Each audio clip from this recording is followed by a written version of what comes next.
Oh, you joined him a while ago. Hey. So I'm being seen, correct? Correct. People are All right. watching you right now. Let me turn on a light. One light. Oh, yeah. That's a good You're idea, back. too. Sounds good. He's not turning on a light. He's just hiding all the embarrassing shit.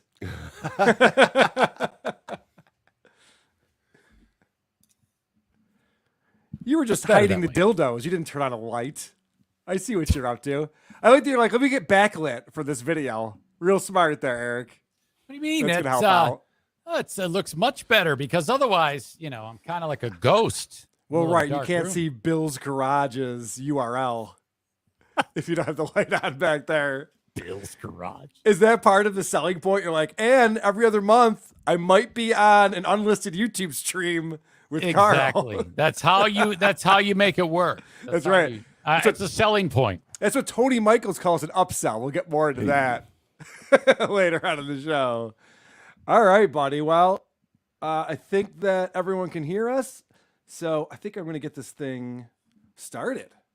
Now, it does say producer Chris's mic is muted on my end. Yeah. That's it's supposed to be.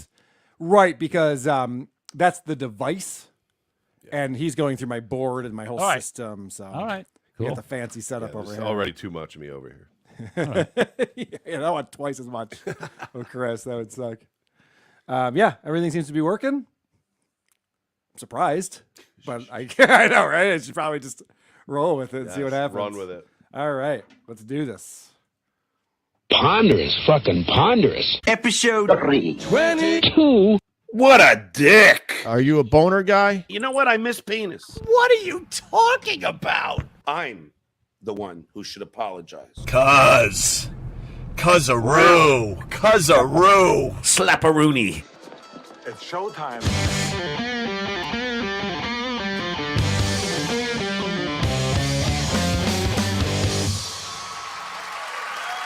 A WATP. WATP. Hello, Rubbernecks and Cuzzaroos. Welcome to another episode of Who Are These Podcasts, the only show that says more of me and less of you will make the show much better. I'm your host, Carl. With me today, a man who broadcasts from a room above his garage and it shows. From the Eric Zane Show, it's former radio personality and current AHLPA announcer, Eric Zane. What's happening, Eric? Carl, you are. Thank you for having me once again. A two-time winner of the Cringe of the Week. So speaking of that, you were Cringe of the Week last week because you were going off on someone in your chat room or something while you were doing your show. And I have to tell you that Mike Pellerito pulled a clip from back in 2018 and you were still on the radio. And it sounds vaguely familiar. Listen to this. Look, dude, this sucks. Less you, more me going forward. No offense. So consistent, yes. Consistently says I should be the one broadcasting. Everyone else shut the fuck up and listen. Yeah. That is my pal, Eric Zane. There are zero satisfied customers who have ever, people have heard that. That is the quickest way to get more people to not like you. Yeah. I don't know why I do that. And the other thing that does is it lets them know that it annoys you. And then they go, oh, sweet. So we can annoy this guy who's broadcasting? They smell blood. He's such an idiot. This is our 5th midweek edition. In these episodes, we pile on easy targets with unnecessary ridicule. Tony Michaels, I'm looking at you. Please go to whoarethese.com to our email address, voicemail number, link to our subreddit, link to the Discord server, link to our merchandise, the link to our YouTube channel, and that link to Patreon and Supercast featuring 2 exclusive bonus episodes every month. One Too Many commentary track will finally be released. I'll probably have it out by the time that people hear this. So if you go on our Patreon or our Supercast, you can get a link to that. You can watch One Too Many with Tony from Hack the Movie and my commentary track on top of that. Also, I want to point out the YouTube channel, if you haven't checked that out. I just uploaded 2 videos so far this week. We did part 1 of the MSCS media that was on the most recent show. Yeah. So you can see the video component of that. And then we also went through the whole Twitter breakdown of Muttering Jay's expose. Yes, yeah. And I pulled all the clips. I pulled all the screen grabs so you can actually see the tweets and what's attached to them. Yeah. So that I feel like, and I could be wrong about this, I think our audience on YouTube is very different than the audience that listens to the podcast. I mean, sure, there's tons of overlap, but it seems like a lot of people just get us in one place or the other. So if you're listening to this, check out the YouTube component. There's some fun videos on there. Also, I have to mention creepoffroast.com. September 17th at Comedy at the Carlson here in lovely Rochester, New York. There's fewer than 40 tickets remaining. So get on that as soon as possible. Get your tickets. September 17th, creepoffroast.com. Eric, I think we're going to have you like shoot a video or something and send it in. Oh my God, I would love that. But you know what? The thing is, as you can tell, the ego in me, I think I'm hilarious and no one else does. So I would record something and everyone would just be looking at it like, who the fuck is this asshole? Yeah, but the good news is that you don't have to be in the room to watch that reaction. We do. Yeah. We get to be there. I know. Yeah, we'll be repping on you. Know, it'll be a target-rich environment, and I would make myself a target. Perfect. Very good. Well, see, again, though, this is the best way to do it. It's the one-way communication that you so much enjoy. So you don't have to hear any of our feedback. You can just push it all out on us. More you. Yep. It's all More you, me, buddy. less you. It's all me. We encourage our listeners to give us a 5-star review on Apple Podcasts or wherever you get your podcasts from, and then shit all over us in the comments section to confuse people. And I believe that we will have the lovely Vic up later to read some recent reviews if there are any. Who knows? Yeah. Let's we'll find out later. That's a tease. Will there be reviews? Oh my God. Mystery I segment. can't wait. But first, we'll be reviewing the man who had the keys to the kingdom and lost them in a couch cushion somewhere. Greg Opie Hughes, who is still broadcasting for some reason. The thing that blows my mind when I watch these live streams and I download his podcast is that he's still consistently putting out episodes. For what reason? I don't know. I can't figure it out. He's a workaholic. You know, honestly, if Motley Crue was playing clubs that 40 people could fit in, I think they'd quit. You would think. You would think. Yeah. Like when you reach a certain level and then you fall this far and you're talking to 20 people in the chat room, wouldn't you feel like, what am I doing? Even the Vince Neil experience would quit. You know, yeah. whatever it is. Vince Meal. You know, but yet he's still doing commercials for HelloFresh. And I want to know how. Right. How is it that that's even happening, that you can put in your keyword Opie 16 or whatever and get whatever percentage off? Don't you have to have people paying attention? Someone's got to be listening to this, right? You mean like the advertiser listening to it and going, are we paying for this? Well, can you get marketing on the phone for me, please? I need to talk to marketing right now. I would love to have HelloFresh on the Eric Zane Show podcast along with Earl's Taco Stand and Johnny's Garage, but I can't seem to get it. All right. I checked out a live stream and a podcast. You checked out a podcast or two. Let's get into it.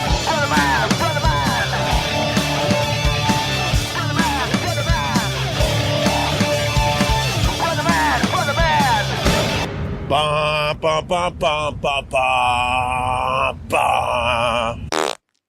Eric, I'll start with you. You listened to a show where Opie got COVID. Yeah, this was Opie's big comeback special. He was Comeback. our Here, hero. you left? He had, People have to know that you left for there to be a comeback. Yeah, and okay, this happened on June 15th, and it was titled "My Experience with COVID."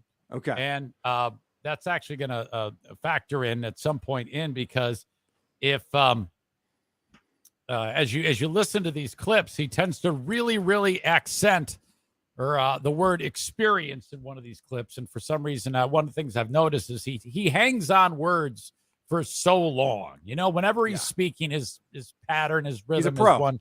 Yeah, you know, and it's really kind of strange to me. But what this show boiled down to for 30 minutes was Opie giving the most boring description of what happens to a person when they actually get COVID, saying the same thing over and over again.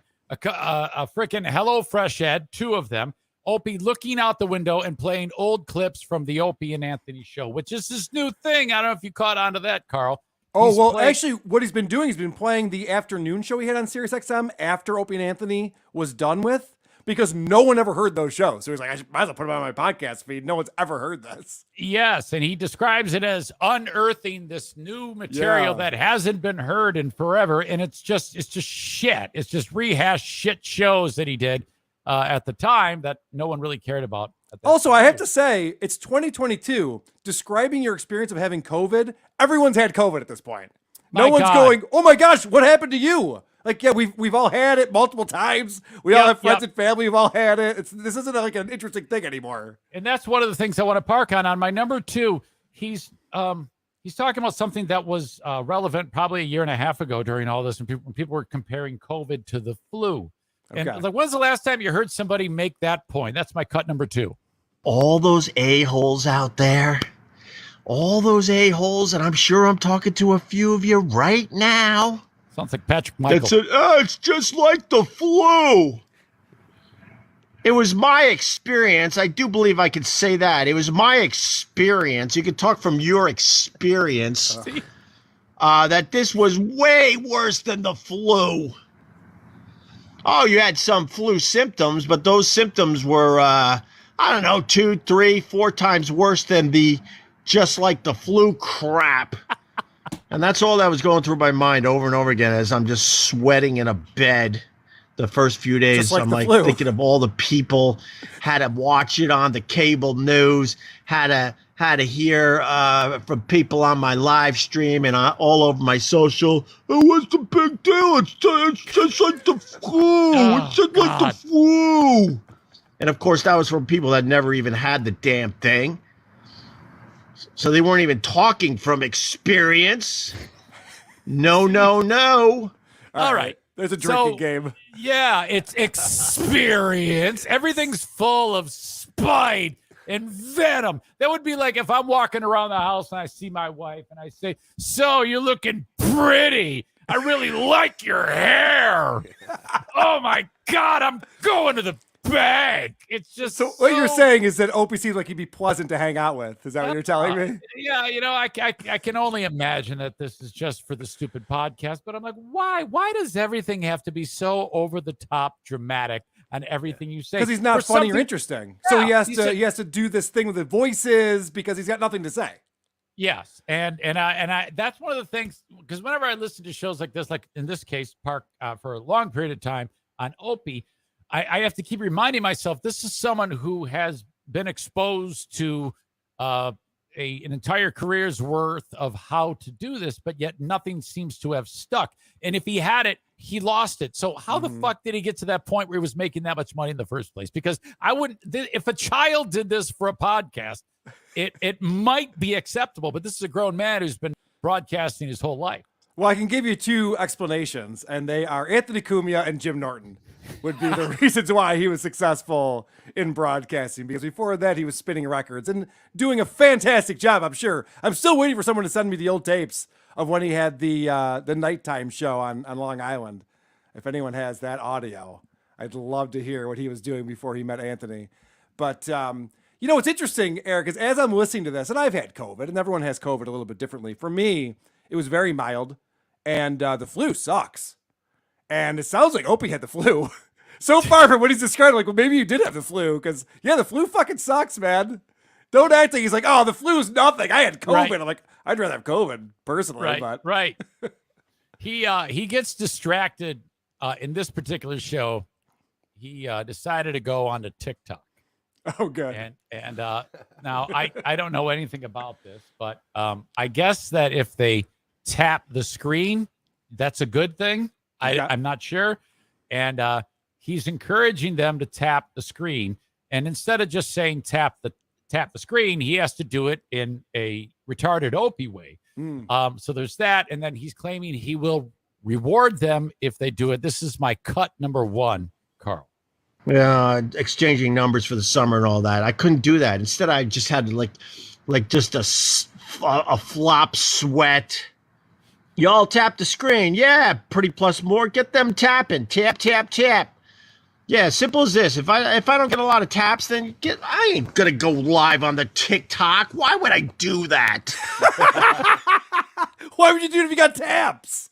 What do you mean? No, I don't know. I don't know how the fuck that works. Who's If acting you like get- they're too good for shit right now? Yeah. Oh, I don't know need to go on tap. Oh, you're going to tap it? Okay, well then, yeah, all right. I love it when these shows like Opie and later on, hopefully if we talk about John, the whole idea of holding the audience hostage like yeah. that whole thing, either if you give me taps, I'll go live on if you give me, and he says tap, tap, tap, and that fucked up Marge Simpson voice of his. Yeah. Then something good's going to happen. You're going to get more of me on TikTok. So I don't know if that equates to money. I would hope that it does, because I know that if you give people stars on Facebook, you get money. And actually, I have a live stream we're going to review in a little bit that shows Opie gets very excited about stars on Facebook, which is cool. But obviously, Opie has fallen on hard times because he talks about how he has to cancel a couple of cable channels. You know, Showtime and Stars, he has to cancel because he doesn't have a lot of money. And God. This is an interesting little saga. And then we were trying to cancel some channels. We're trying to be a little smarter with our money. The O&A years are long gone, so we got to be a little smarter with our money. All I wanted to do was get rid of Showtime and Stars. And it was a whole thing. Well, if you get rid of the Showtime, then I think you have to get rid of this and that. Oh, and then we have to add this charge because you did that. I'm like, well, just get rid of it. Well, we can get rid of it in 2 or 3 months because there's a blah, blah, blah, blah, blah. This is what I think they were saying. Because like I said, they were speaking to me in a language from a faraway land. And these companies know it, man. They outsource their customer service. They know it. They know you're just going to sit on that phone. I think we clocked in at around 2 hours. 2 hours. So my question to you is, what is Opie good at? It took him 2 hours to cancel Showtime and Stars.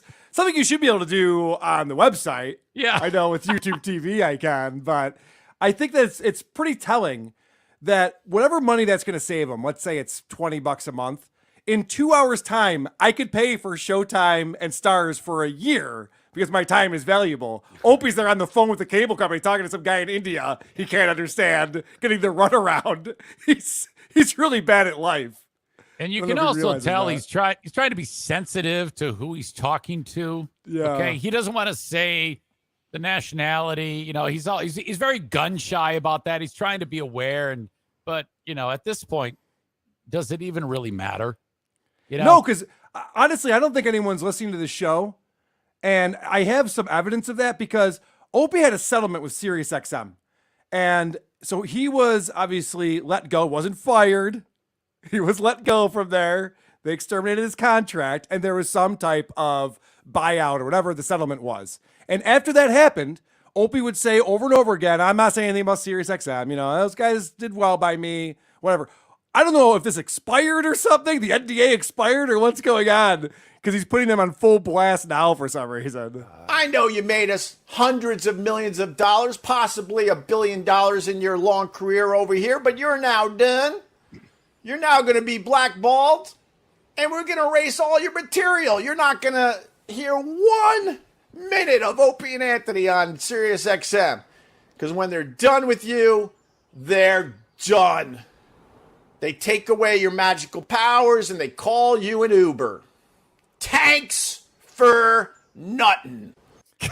Eric, you're a radio guy. Why the hell would they continue to play Opie and Anthony shows when those people don't work for them anymore? Well, it's kind of like the same mindset. First of all, he knows that those were successful days, so he thinks that they would want to do that. How dare they not take something that was fantastic and rehash it 8 million times, which is what Opie does now, like you were talking about. He's still stuck in that whole thing. There was a period of time, to be perfectly honest with you, when I was doing this, when I would did the same thing. I would play old clips from my old show, and I wasn't even supposed to do that. Sure. And then I don't think finally, Opie is either. one day I woke up and I said, you look like a fucking asshole.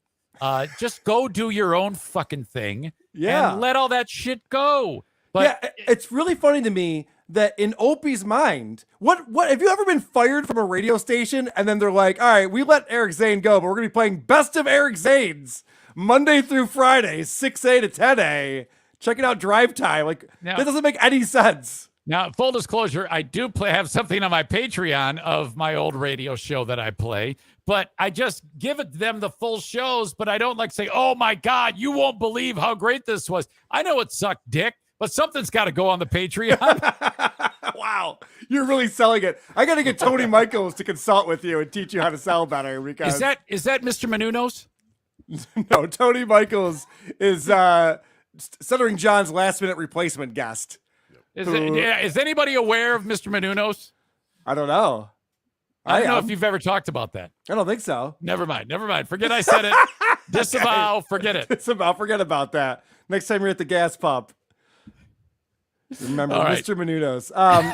But going back to this idea that Opie needs money, I found this very telling because a guy in Australia gives him $5 Australian. Did I just make $5?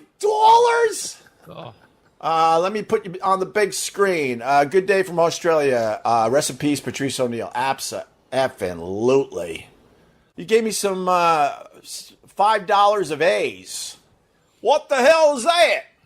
Could someone do the exchange on my $5 of A's?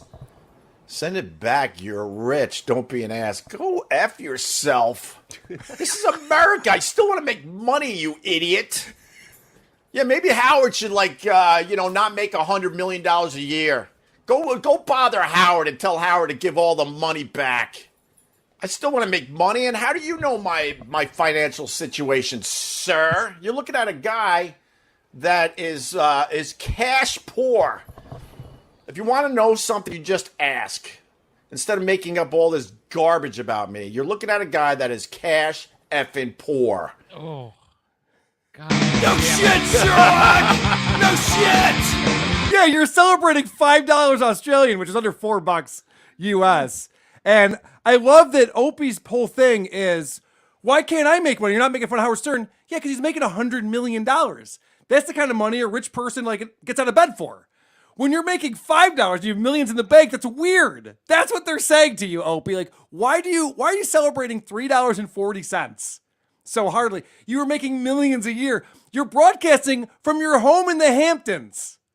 You're not even spending any time in your apartment in Manhattan for 3 months out of the year. You should not be celebrating $5. That's all people are saying. And not lost is the fact that in a scope of 30 seconds, someone gave him a gift and he became bitter enemies at the end of the thanking him. Yeah. That is fucking incredible. Yeah, he's something else, isn't he? And just the cast of characters. I'd love to see all the little voices that he does. I'd love to see how many people Opie thinks are on his show. Well, you know what's interesting is you mentioned voices, and he does Hillbilly Opie from time to time, which I'm starting to create a supercut of that. I don't have that ready. Okay. He also does exasperated Marge Simpson Opie, which that's a but one that I have worked on quite a bit is Long Island Trash Opie. Oh, Okay, good. so I have a supercut of Long Island. He did it in that clip that you just played, but this would be my number 8 Opie Long Island accent supercut. Doggy's licking my ear. Doggy. I don't even know how long I could talk. Started coughing, but I was talking to my doctor friend, Dr. Steve. Very, very tap, tap, tap. Thank God. Yeah. So that's one of the characters. The other character is Harry the Hater. And that's when, John talks about the trolls. Opie talks about the haters. So Opie does the voice of the hater when he's getting comments and things that he doesn't like. But yeah, I'm glad you picked up on that because he goes seamlessly in and out of these characters. You barely even keep up with it. Well, in the one of that supercut, he refers to Dr. Steve as says doctor, and then a second later says doctor, and then says doctor again. So it's like one after the other. It's like, well, wait a minute. First of all, why are you doing that? There isn't anyone on the planet who thinks that the typical Long Island accent sounds anything but shitty. Yeah. And he's constantly doing it throughout his show. It's the equivalent of jingling your keys over a toddler. Is what Opie's doing. It's like, whoa, making weird sounds. Isn't this entertaining? Are you guys experiencing The Opie experience. Play my cut 3. It was my experience. I do believe I could say that. It was my experience. You could talk from your experience. That there's no edits in that. Yeah, that's just the way he talks. He really does amuse himself, though. Oh, shit. Bless his heart. He's doing his thing.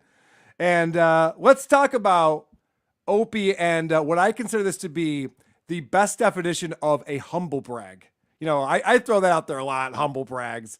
This is what the definition of it is. And my very young daughter is binge watching Modern Family. I think I'm a bad parent. I don't think she should be binge watching Modern Family. Wow, you're so cool, Opie. Your daughter's watching Modern Family. Whoa! I'm a bad parent. I'm a bad parent. Oh God! That's gotta hurt. It sounds painful. Remind me, one of these days, after some time has passed, we got to bring Eric back on and act like he's actually Opie. Because he does some of these voices spot on. I'm like, oh, Opie, we finally got him on the show. A big thing. What are you talking about? Fuck. It's funny because Opie in this episode that I listened to, I think acknowledged me. I think. Let's see. There's way more positive people, way more cool people. I see that. I know I got these lunatic haters that obsess about me and talk about me on their weird internet shows and stuff. I don't click on any of it, but I'm aware. I know they're out there. But the fact remains that I have way more people that are cool and support me and like what I do than that. I don't think that's true. I've seen the numbers. I don't think that's true. But That'd be a also, miracle. I like how all of a sudden my show's a weird internet show. Yeah. Opie, we're all on the internet. That's what everyone's doing now. It's a weird internet show. And I'll just tell you. Hey, I'll tell you what, if he does not listen, then he is made of tougher stuff than I am because, I mean, seriously, if I knew that there was a show dedicated, I mean, I don't know, how could the curiosity not consume him? Seriously. Well, he actually explains that when he gives us a pass by saying that as long as there isn't hate in your heart, he has no problem with the things that people say. And I totally agree with that. I think that if you're going for the laugh and you're treating this like a roast, then it shouldn't be a big deal. Of course, he immediately negates that with this clip here. You know where my line is. Say whatever the hell you want as long as you don't have hate in your heart. Unless you really hate somebody and you have to get that hate out. But you understand that. Okay. I do. I don't know. So say whatever you want. As long as you don't actually hate the person. Unless you do hate the person, then you can motherfuck them too. Those assholes. Now, and just being fair, when he talks like that, what he just said, as absurd as it was, yes, if he would just do that and base it on shit people are talking about, I would bet he would have been able to pull this off. Probably too late now at this point. I don't know. Who knows? But the fucking guy doesn't try. He doesn't lift one fucking finger for that show. Yes, and I have an example of that where he proves that he doesn't do the bare minimum to put on a good show. It's instead of saying homeless, you got to say, oh, does anyone know the term? I was going to write it down. I'm like, why don't you start writing things down? Your live streams will be that much better. Check out the big brain on Brad. You're a smart motherfucker. That's right. Yeah. It's called prep. You remember the guys used to do it for you over at Opie and Anthony? Remember the best show you've ever been on? They had all that prep. You know, you had segments. You knew what you were going to talk about. Opie's a miracle because he goes on and he does these shows almost every single day. He won't talk about his personal life. He makes that a point to say, I don't let you into my life. You guys will never see it. And at a certain point, a guy's like, hey, why don't you carry the computer around? Show us your house. He's like, I'm not doing that. You're not going to get any of that. So he doesn't do that. He doesn't follow politics. He says, I don't watch the news anymore. I don't follow politics. He doesn't follow sports. People ask him about, hey, you're an Islanders fan, right? He's like, I don't know. I don't really watch it anymore. Okay. So it's there's nothing for him to talk about. He won't talk about the only things that are interesting in his life, and he doesn't know anything about anything else. So it's what's the point of broadcasting that? What are you doing? Yeah. That's horrible. That's the kiss of death for anybody. I can't believe how uninteresting he is. Well, at least he got COVID. He probably was like, yes, something to talk about. I had the fever. So in that exact show that I was with his descriptions of it, and it was terrible. And he does a lot of, hey, I don't like talking about my kid. But then he started talking about the kid, and it was all boring and stupid and pointless. But then Okay. He's run out of things to talk about. He's played 2 Opie and Anthony clips. He's done 2 HelloFresh commercials. He's still got 10 minutes left. So what does he do? He looks out the window. I swear to God, this is unedited. Telling us a story breaking down on cut number 6, Hudson River shipping practices. But anyway, these ships, this guy's camped out for the night. Camped out for the night right there on the Hudson River here in New York City. I guess it's too late to drop off its goods. So it'll be camped out for the night on the Hudson River. And if I was at this guy's house and he was pointing out the window, I'd be like, can we turn on the TV or something? Is a Yankees game on or something? That's the thing. Something about, all right, I'm sorry, pause, because something about New Yorkers, some New Yorkers, Yeah. they really think that the shit around them is interesting because they're in New York. That would be like me opening up the window and talking about the guy on the corner or the school bus picking up the kids. It's like, no one gives a fuck. What are you doing? You wouldn't believe this, Eric, but in Rochester, we have rivers too. it's crazy. There's rivers and boats sometimes. Boats and a bridge are that there. lifts up. The whole nation nearby you to the north. It's nuts. Yeah. Oh, yeah. I can see Toronto from my house. Watch out. see, all right, let me see if I can go this way. So you got one, and then if I keep going, there's the second one. And then the angle's bad, but there's a third one. And they'll just camp out for the night on the good old Hudson River. Cool.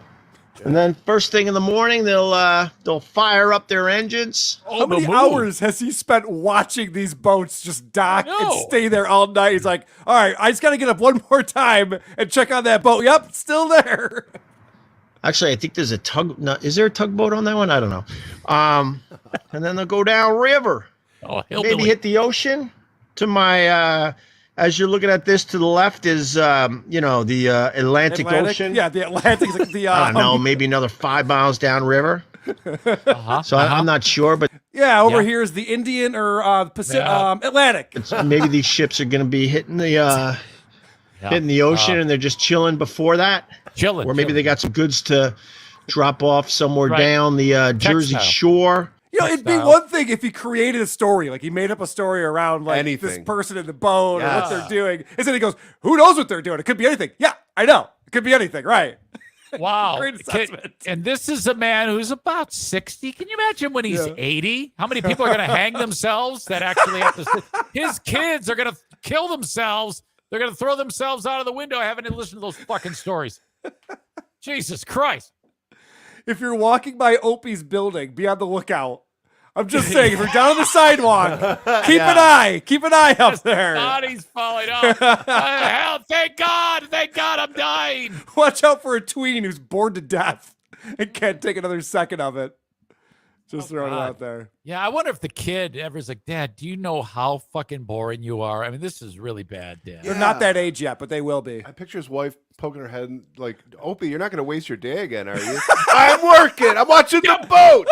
Well, it's my experience, and they love this. Yeah. So the episodes that I listened to, Opie's at his house in the Hamptons by himself because the family went on vacation to New Jersey. And because Opie had COVID or they just generally dislike him, they left him back at home with Doggy. And he got to do the show. And someone goofs on him because he hasn't really done his hair up very nicely. He goes on first thing in the morning. He looks like shit. I'm not saying anything that's like rude. He purposely looks like, you know what I mean? Yeah. It just is what it is. But it's one of my things. I don't own a comb. I don't own a brush. It's actually a sad story live. No, it's not really a sad story. Oh. It's kind of combs trigger the kid. Combs trigger the kid. So he goes on to talk about how his mom had a blue comb, and when she lost it, she would freak out on the kids. And that's why he's triggered by combs and brushes. And I just want to say that my mom used to beat me with a toothbrush, and that explains a lot. Fuck. So so Opie's cash poor and hygiene poor now. Yeah. Is that right? Oh, yeah. He will not comb or brush his hair because for some reason that triggers him. He's combeless. He's combeless. Part of the combeless community. Fuck. I know, Opie, I get it that you're afraid of colors, but could you get shampoo? I Yeah, mean, would that yeah. kill you? Yeah, what's the story there? That's a perfect story to tell and make fun of yourself. That actually is something that he could park on and do something. I know it's crazy, but you won't believe how fucked up I am. But no, he's trying to like almost draw sympathy because he's fucked up. Then he talks about how he flipped on the FM dial to see what's going on radio. And he's like, guys, radio is unlistenable because you can't say anything on radio anymore. You get in trouble. And there's so many ads running all the time. And then he has the balls to say this. They're getting suffocated by commercials. So you can't even listen to any of these radio stations for more than, I don't know, 2 songs, 3 songs, and then a DJ babbling about nothing. Oh, you're complaining about a person on the radio babbling about nothing, Opie? Yeah. Is that the problem? And that's a great problem to have if you're Opie in the year 2010, for fuck's sake. Yes. They're babbling about nothing. Opie, who admits earlier in the show he should write things down so that he can talk about them. Well, actually, I shouldn't say that. He's got a really good take on shandies. Are you familiar with shandies, Eric? I know you're not a drinker. No. A shandy is a beer mixed with lemonade. Okay. Okay. For people who think beer tastes a little too harsh, you just sweeten it a little bit, soften the blow. I wanted to stock up on some beer and went to my beer distributor, and I picked up some Leinenkugel's their summer, what is it? The summer shandy? Where's my Wisconsin people? The Leinenkugel's summer shandy is very, very tasty, and it tastes like beer, which is very, very important. It does not taste like beer. I like that he's like, here's my endorsement for this kind of beer. It tastes like beer. Yeah. Well, that's the bare minimum here. I mean, it's really, what else? What else you got? I like the where's my Wisconsin people? Yeah. I don't know. Probably not paying attention to this. Probably in Wisconsin, would be my guess. Show off. Yeah, I know. I'm a geography major. Eric, what else you pick up on from your COVID episode? Okay. Again, it boiled down to what I talked about, but he kept going down the road of being distracted by things that he was seeing. So if you click on my cut number 5, he's distracted by a helicopter. Glassbox Studio. Oh, look at a helicopter. Helicopter. See, I know the TikTok. And my money doesn't jiggle, it folds. I know the TikTok songs. I'm all about it. Yeah, but no one in your audience does. Who do you think you're talking to? And there's a lot going on there. Yeah. First of all, he does Marge Simpson, where he's like, "I know all about it," and he does the singing and the silly voice, and he does something else that I picked up on when he's talking about something. Rather than saying "I'm on TikTok" or "I have COVID" or "I'm on YouTube," he throws in "the" before he says I'm on it. the TikTok. I'm on the TikTok. I have a the blank supercut. I've squandered the career. It's cut 9. All right. The TikTok. The COVID. The YouTube. With the COVID. The TikTok. Test positive for the COVID. The social media. The cable news. See, I know the TikTok. I know the TikTok songs. I'm all about it. You are the retard. Yeah, he really does latch on to these stupid little things that are not amusing. And I have to tell you that, so he is not an original person in any way. And most of his personality comes from Brother Weeze, who is a radio personality in our market, Rochester, where Opie did an internship and learned a lot from. You know, he's still friends with Weeze to this day. And a lot of his manners, even like the Brother Man thing, is all a Brother Weeze thing. And Opie just shamelessly rips it off and has turned it into his personality. But then he also steals stuff from like Ron Bennington. He'll do the cheers. He's got his little cup of coffee. Cheers. Okay. Get my coffee. Cheers. And it's just so obnoxious to me that Opie is nothing but stealing from other people, but Right. all the worst elements. Yeah, you're supposed to steal from the best. Yeah, steal the jokes. Hey, steal something, make it your own, make it a little different so that there's Yeah. at least some plausible deniability, but to actually steal the actual line, the actual whatever stupid fucking nuance that when they you have do. a T-shirt that says "Brother Man" on it, it's like, yeah, we know that you're stealing that from Wheeze. I don't know why you're doing that. I guess Wheeze is small enough in one little market that he can get away with that. But Side note, I have interacted with him. He's awesome. with Wheeze, Yes, I interacted with him at a radio camp, and he is Radio camp? Yeah, right. Yeah, wait, that's tell me about this. Your parents sent you're you gonna up to love this. radio camp? You're gonna love this. That was the name for it. That's where it's called Morning Show Boot Camp, and all the morning shows would go there, and you like network and you do radio shit. And so, and he was at it, and so you sit at a table, you share ideas and shit like that. And Are you doing your show from there too? No. It's So wait, you have some basically- time off and you're spending it talking about your job? pretty much. That pretty sucks. Much. Yes, That's a ripoff. But a lot of these radio folks hang out together. They're all pretty good friends, and they network. Now, I didn't. That's why I'm doing the show here, because no one in radio likes me, Carl. Yes, I know. Only podcasters are like, hey, this Eric Zane guy's all right. I know it. Well, at least you found your home, my friend. You're Yes, welcome. thank you. Welcome Thank to the you. community. So this is Opie. I wish you would have spent a little more time paying attention at that boot camp, because he has nothing to say and openly admits that before the end of his show here. But he told me something. Oh, and he's talking about how he got great advice from his father when he was younger. But he told me something a million years ago. Oh, well, I got advice from him and I got advice from my mom. And both of these things are great. Absolutely great. Maybe I'll just end with this because I obviously don't have a lot more to say today. I know when I don't have a lot to say. You do?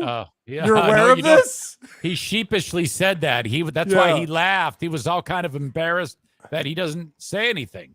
Yeah. He goes, I know when I don't have anything to say. Then why do you keep hitting record every day? What are you doing? You have nothing to say. Yikes. So listen to this amazing advice, because I'm all ears. I'm like, this guy's successful. He's done very well in his industry.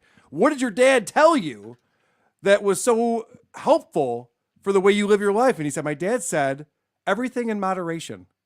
I was like, whoa, slow down. I've never heard that before. And then his mom gives him advice too, which obviously really sage advice here. And then my mom, and it's in my high school yearbook.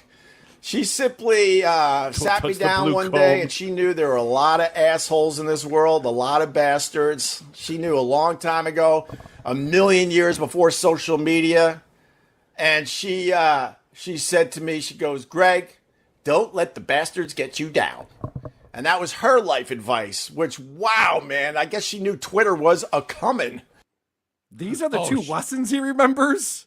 Right before she stuck a comb on my asshole. By the way, it's well documented that his mom was an asshole. And so it's not surprising. She's like, hey, by the way, there's a lot of people who suck out there. Like, yeah, Mom, you're one of them. I know. I'm dealing with it right now. I get it. The bastards keep you down. The bitches, on the other hand. I love that even Opie's even boring when he's like, the most important thing my parents ever told me was.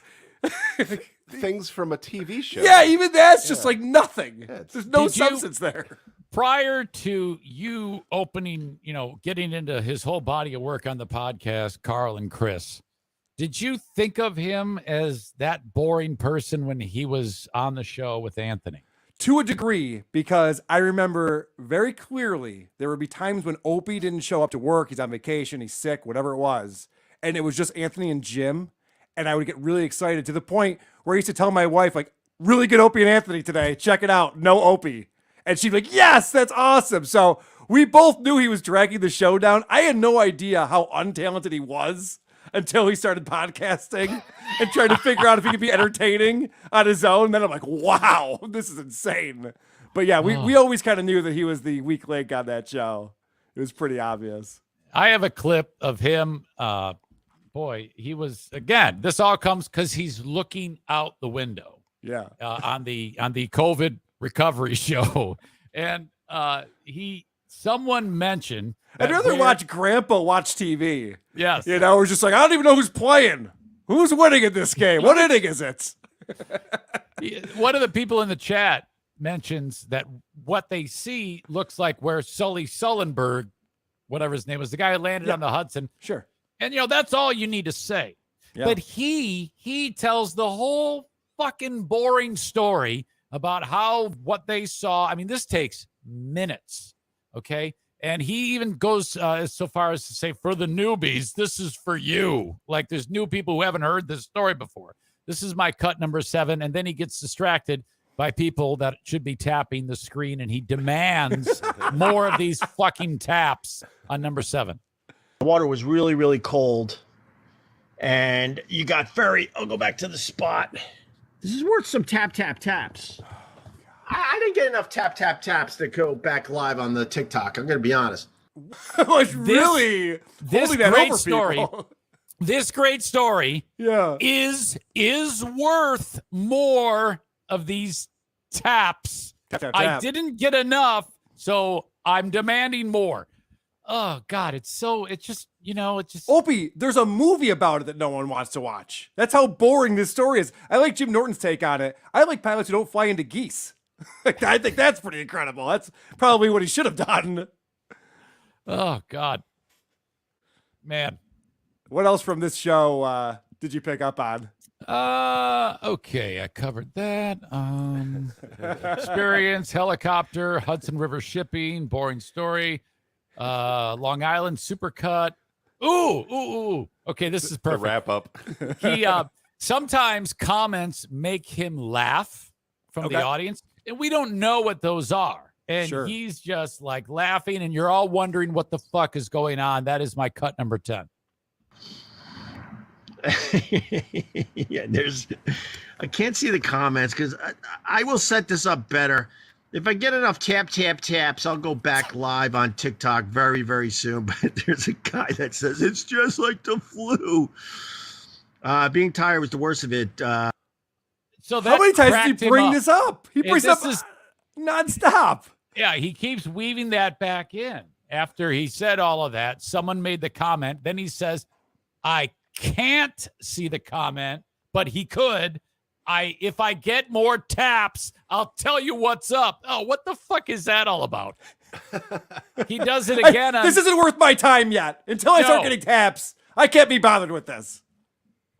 On cut number 11, he does this again. Someone makes a comment about how he looks. I'm guessing you don't really know because you're not really sure what's happening. He keeps reading it's one thing to read the comments. Like if someone in the Discord says something that you happen to quickly see, like if someone says something about how terrible I am on this show and you want to say it, you say it. He doesn't give any context. He just reads things. This is my cut number 11. That had something to do with the vaccine. And I don't know. I was talking to, like I said, Dr. Stevie was explaining to me something about everything was multiplying and doubling up. And then there was enough of that thing to fight the virus. God, I'm the worst. Sleepy COVID hope. Yeah. He's amazing. Sleepy COVID hope. That's what got him going. I guess he does. I guess he thinks he's an idiot the way he's describing it. Normally, he's really on top of things. It's just this one time when, he's got the brain fog going from the COVID. I've never heard a person. I mean, of all the people since COVID has started, I think everyone has a pretty good handle about it. Yeah. He seemed clueless as to the mechanism of how you get it, how it's transmitted, how you whatever. Well, in his defense, does anyone even talk about these things? Right, how would you even know? God. I wish the CDC would bring it up from time to time. I never hear about it anymore. Oh, fuck. Do you have any other clips? No, that's it. I have exhausted my Opie clips. Okay, very good. I have a quick Glory Days clip, and I wanted to play this for you because you used to do a radio show. You did a morning show for many, many years. Yes, sir. And I'm wondering if you ever did this bit that he describes out here. He's very proud of this, by the way. We got away with crazy stuff. Cherry darts. Does anyone know the cherry darts thing? One of our shock jock bits. Girls more than willing, would come in. They would remove. You got to be careful how you talk about this. They would remove everything. I think I could say it that way. They would remove everything. They'd get naked, you could also say. Yeah. Bend over. And then we would dip cherries in whipped cream. And we would try to hit the bullseye. Oh, yeah. A lot of remorse. You gotta love this guy after Me Too. He's just like, oh yeah, chucking cherries at girls' twats. Oh yeah. Yeah, he can't say naked, but he can call a pussy a bullseye. Why? Which it is. Why is he so? In a way. That's crazy how reluctant he is to say shit. You know, I don't. Oh, I know. That's an act two. He's putting that on. What are you fucking afraid of, you asshole? It's the internet. Well, also, it's well documented, everything you guys did, shoving wiffle ball bats into girls and stuff. And now he's going, the girls would come up, and I don't know how to say this, but they would undress. Like, yeah, that's one way to do it, Hope. Anyway, it will suffice. Right, just say it. Did you know there should be naked girls in the radio studio? Yeah, I've seen private parts. I've listened to morning radio in the 90s. I know exactly how this works. And then he ends it with, oh yeah. Oh yeah. I mean, that's the creepiest thing of all. Yeah, I know. He's dancing around. He's like, he's trying to toe the line. Yeah, girls, they get naked, and then, you know, we dip the cherries and then we throw it at the bullseye. Oh yeah. Oh! All right. This is the last clip I have from this episode. So why focus on those people? Obviously, it's hard at times, and obviously you got to punch back from time to time. But it's a terrible way to live your life, to just focus on the negative. Very good, Opie. That's why you and I are not in a pending lawsuit together, because you've done a good job of focusing on the positive things in your life, of which there are many. Let's not forget this view that Opie has from his house in the Hamptons, looking out at one of the oceans. Who knows? Who knows which ocean that is? There's a nice beachfront and ocean. And this is how Opie starts his live stream. And some of these live stream become podcasts. I'm not even sure how that works, to be honest with you, because he doesn't like do a dedicated podcast per se. But he does some type of editing to make his live streams into podcasts. Like you were saying, Eric, where he'll just be like reacting to comments and things that you can't even see. But it's because when he's doing the stream, you see things like this. And it looks like we are live. Good morning, everybody. Welcome to my live stream from the ocean on this Twofer Tuesday. You know, rock and roll doesn't have a lot of songs about Tuesday. Two come to mind right off the top of my head. Those two songs would be the Rolling Stones, Goodbye, Ruby Tuesday. That's one of them. Who could win? And then my favorite rock and roll song about the day, Tuesday. Tuesday's Gone by Leonard Skinner. We know. Leonard Skinner. Tuesday's Gone. Yep. Oh, yeah. First sip of coffee, by the way. So cheers to everybody. Is he auditioning to be a radio disc jockey again? Oh, yeah. And I, you know, I can't help but I always try to put myself into his brain. So he said it's a Tuesday. So wild tangent about dumb fuck songs. Yep. He took a drink. He sees the coffee, takes a drink. I'm gonna talk about the coffee. You know, he's got absolutely nothing going on. And as I mentioned, everything he's doing there is hack. He's stealing that from radio DJs, which he's done all of his career. Also, so he's at the house by himself, and we're seeing the view he wants us to see. So he's got his shitty shirts hanging up behind him, and he's wearing a shirt that looks like it's 22 years old. What is it with millionaires and having just the world's worst clothing? God. I don't understand why he's so proud of himself with this. It's fucking, I mean, you know, to be honest, there's something cool about a person who's got a lot of money, you know, just dressing down. That's fine. Maybe that's what he's shooting for. But that's too much credit. There's never, ever anything cool about Opie. Well, it's hard to brag about money, even though he is, as I mentioned many times, at his beach house in the Hamptons. But when you have to thank the supporters who give you stars on Facebook in this manner, it seems like maybe things aren't going that well for you. I want to thank some supporters. They keep me motivated to turn on the live stream every morning. If you gave me stars on the Facebook, I'm keeping track. I use a third-party app, so when you give me stars during the live stream, I don't see it until after the fact. YouTube, it's different. If someone gives me something on YouTube, I see it right away. But for whatever reason, it's a bug with the Facebook and this third-party app I'm using. So now I write it down every day. Here are the people that gave me stars yesterday. They would be holding up a piece Virgin of paper Jr., with handwritten Tom names on Taylor, it. Paul John Kerr, Trevor scrolling. Myers, Yeah. and last but not least, R.J. How did he do that? There are 5 people on this list who gave him stars yesterday. He had to write their names down on a piece of printing paper and hold it up to the camera in order to give them credit. And when I see something like that, I'm like, oh, Opie, what are you doing? Are you making that much money that you feel the need to give them producer credit on your show? Thank you for those people. Help the cause. I greatly appreciate it. He's going to do a You know, cartoon you get segment, too. The whiny little baby. The fact is, that added up to about $20 yesterday. That's it. $20 to turn this on, and I can buy some beer, get some coffee going, and maybe a fun for the side view mirrors when they get stolen again. Motherfuck. I can't believe it. All right. That's fucking sick. That's incredible. Someone in the chat said, do you know your underwear's hanging from the railing? Holy shit. This is so not a embarrassing. sustainable model. He's at his second home talking about making $20 the morning before by broadcasting. It just reminds me of Homer's plan to make money off of Grease. Yes. Because he margined by the bacon. Right. with That's his her money. Yeah. Oh, right. This has Holy gotta be. shit. He's got to be trolling us. This has to be just a fucking If act. that's true, then props to him because Yes. what he needs to do is he needs to catch some raindrops in his funnel because this is not going very well. He's got 5 people supporting him on Facebook. Yeah. We need to Has to see write like their a. names down. He needs to show the washboard that he's scrubbing the clothes by hand with. That's in there in that shot too. And then he hangs them up on the railing there.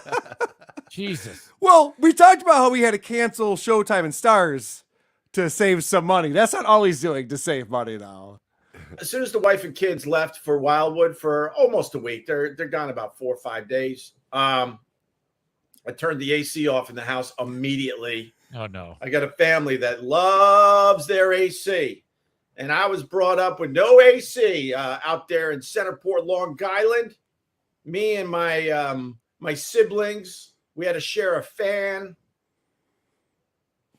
That's funny, Opie. You only have one fan now. We were all thinking it. I know. That's his Harry the Hater act that he does.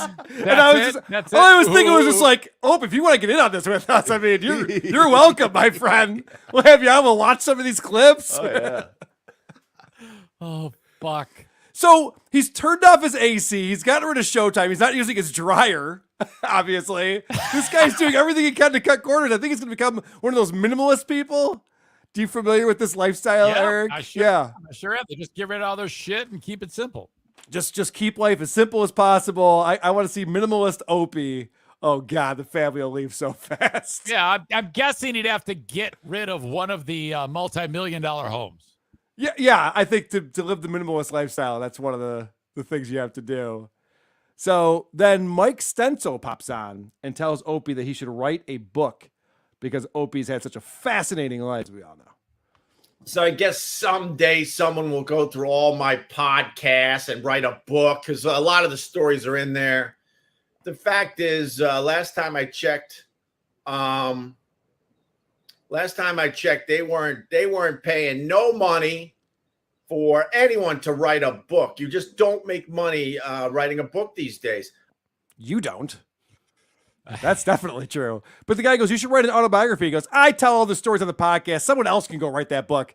No one's going to write that book, Opie. No, he's lazy and he's indignant during the whole explanation of it. He's got that I'm half pissed off at you for suggesting something that might be interesting tone of voice. Everything's dripping with this attitude, weirdo shit that people, you just want to punch them in the fucking face. I mean, Eric, seriously. Imagine if you had a fan of yours say, you should really write a book. That would be interesting. It'd be a great summer read. I think people would be really interested in that. And your response was, fuck you. You know what I mean? Like, the only thing I'm thinking is just like, oh, that's cool. I appreciate that. Maybe Sounds like something Eric would say, though. Oh, shit. Yeah, don't get me started.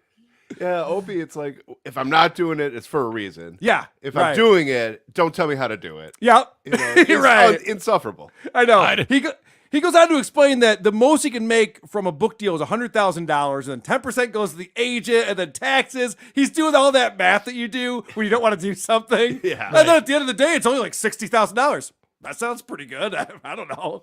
I would do that. That sounds like a good payday, but what do I know? Do you see this, the big news, Eric Zane, that Howard Stern is going to run for president? Was that I have not heard that. You haven't heard that? It was trending on Twitter yesterday. No, I missed that. Well, Opie comments on this, and Opie's one of those broken clock guys where every now and again I'm like, all right, this is actually a good take, and I totally agree with him on every way. Vincent Scaramuzzo, I'm running for president, Robin. That old gag. Yeah, I heard that. Came up on my news feed, Robin. Howard's threatening that he might run for president. He's not running for president. He's still hiding in his house because of the COVID. The guy isn't going to hit the campaign trail if he has to shake people's hands. But then the media, they all buy into it. Oh, my God, Howard might run for president. Shut up. How about one reporter goes, that old gag, this is what people do to get attention because they know that everyone will make that their headline. His eyes are so swollen. Do people just punch him out? Yeah. He has the most punchable face in the world. That's a fucking bar fight Opie. It really is. He looks like he's just getting pounded on a nightly basis and not in the fun way. Jesus. So yes, I was seeing this all over Twitter. Howard announced he's running for president. I'm like, why are you even posting this? For some reason, Howard has no listeners anymore. And the only time you hear about him is when he's trending on Twitter over nonsense he says on his show. He has the best PR firm in the world. The fact that people are putting it out there and caring about anything that Howard has to say is insane. Howard's obviously not running for president. He wouldn't have a chance if he were. I mean, he ran for governor of New York in what, the late 80s, early 90s? Like, this is an old bit. Yeah. It is an old bit. It is an old bit, and it gets rehashed every few years. There's always somebody. My God, you remember the California gubernatorial elections or the recall elections? Yeah, they always have the porn stars. Porn stars, some fucking, Jesus. Mary Carey, I think, was one who was running for that. I can't believe she didn't win.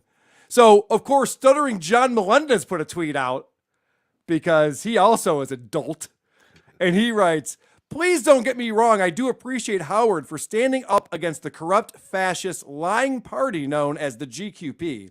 I really do. He has been spot on with his anger directed at these religious fanatics. Howard, why not come on my show? At Stern Show, at Gary Delabate, hashtag Howard Stern." So fucking numbnuts over here thinks like, oh, you're running for president? I'll have you as a guest on my show. We have a whole political show on here. Like, he actually tagged Gary Delabate in it, as if they're going to be like, oh, I don't know, Howard. Yeah. Strategically, this is the right move. Got a compelling argument. We got to get you on. We got to get you on Stuttering John. Then we got to get you with Gabe Sanchez. He was just in D.C., so he's got connections. That ship has sailed so long ago. I can't believe he even has a nerve to even reach out to them. It's How embarrassing. Yeah. It's embarrassing. And yet, I'm glad he did. So I mentioned that Opie was doing his Harry the Hater voice earlier. And actually with that fan joke, it was pretty good. So in this clip, watch this closely because Opie sees a comment come up. He assumes that it's a troll or a hater and then realizes it's actually a fan of his and changes his tune very quickly. Now you can afford 789 fans. Oh, very nice. Sorry. Yeah, I can. I can afford a dozen fans. A baker's dozen at that. Oh, yeah, you're right. I am pretty I say good day. That's awesome. Jesus.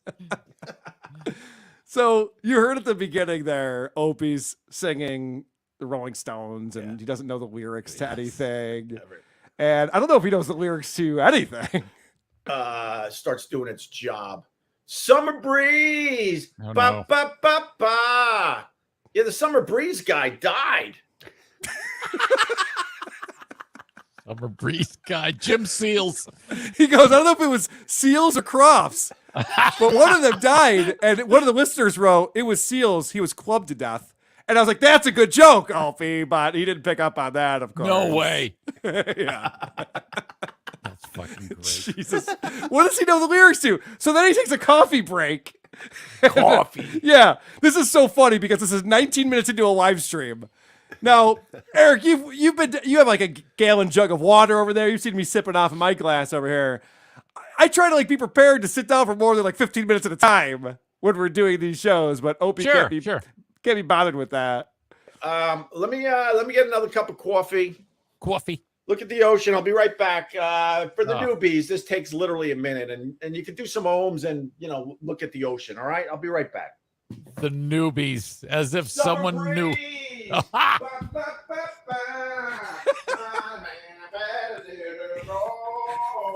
He has to be a joy around the house. How come he's not the victim of domestic violence? Yeah. I'm waiting It looks to like hear he about is. it. Yeah, shit. If I saw a headline with the words Opie, murder, and suicide in it, I would not be surprised at all, and I would know exactly what happened. I would need to read the article. I'm like, yep, I get it. It makes perfect sense. You know what's funny is he's talked about being cash poor while we wait for Opie to come back. Yeah, let's talk amongst ourselves, Eric. Yeah, what? Just fucking sell one of those places. You'd have enough money to live for the rest of your life. What are you doing? Well, I don't think that that's part of the contract he has with the family. Would be my guess. That would be a tough conversation to have. She's gonna leave him. He really needs to get the fuck out of New York City, though. If I'm picking a place, I'm picking the house with a parking spot. That's where he should be living right now. He's got a driveway. He could broadcast from the driveway. Yeah, that seems like the way to go. But Opie coming back. Opie, you there? All right, so Opie, while he was gone, this guy Footer K writes a comment that Opie has to respond to. Okay, now that he's gone, let's figure out what happened to the way he talks. I don't understand what. It's Footer, another fucking hater. What's wrong with the way I talk? I explained I don't know, a while ago that my voice is pretty shot from doing a lot of years of radio, and I guess that's one of the things people make fun of. I don't know. No. Good old Footer. I remember when you were one of the good guys, Footer. What happened to you? Did you drink some stupid Kool-Aid? Buying into the lies and the BS out there? Is that you now? I love this idea that he's being manipulated by people like me to think, through the lies that we tell, to think that Opie's not good at broadcasting. It's like, well, no, there's just evidence of it. Like, we're just showing people evidence. We're not trying to radicalize an audience against you, Opie. We're just pointing out that you suck at this. What's wrong with the way I talk? What do you Not think? just evidence, but evidence that he's recording himself. Yes, I know. Right. He's compiling the case. Yeah, and just the suggestion that because he had a job that requires some degree of talking during a radio show in which he gets breaks to not talk has somehow fried his voice like drinking acid is the dumbest thing ever. People do this all the time. I mean, it's not like he was doing anything spectacular. He's just doing a fucking show. So what? Yeah, the play-by-play guy for the Buffalo Sabres is in his late 70s and just finally retired this year. I'm pretty sure Opie could be a morning jock and make it into his 50s with his voice intact, but maybe not. So then Opie talks about his days in the fraternity at Geneseo, and this guy Footer, who we've established is kind of fucking with him, says, I was in a fraternity in high school. It was actually a gang. And I think Footer's just trying to have a little fun with it. Well, Opie takes this seriously and is like, all right, good. These are things that we can talk about, Footer. Now you're getting it. Yeah, Footer, do this. Give me stuff that's fun that we can fucking play off instead of the garbage that let all the other assholes out there play with that garbage where they talk about my my hair loss as I look at my hair, my crooked teeth, Your and boobs. Don't forget they're your boobs. hoping I get man boobs again. Let's do that other horse shit. Let's do this. So Opie all of a sudden thinks that he's like participating in a positive way on his Yeah. show. Yeah, this is great. All Wow. right. Friends. Give me something I can use that I can do a wacky voice. You know, I can play off of something. All right, so this is the last clip that I have here, Eric, and they're talking about, Roe v. Wade and all that kind of stuff. I'm not going to get into any of that. But Opie's thought is we should be encouraging adoption more, and there should be more incentives to put children up for adoption and things like that. And then he tells the story about somebody he knows, somebody who adopted a child.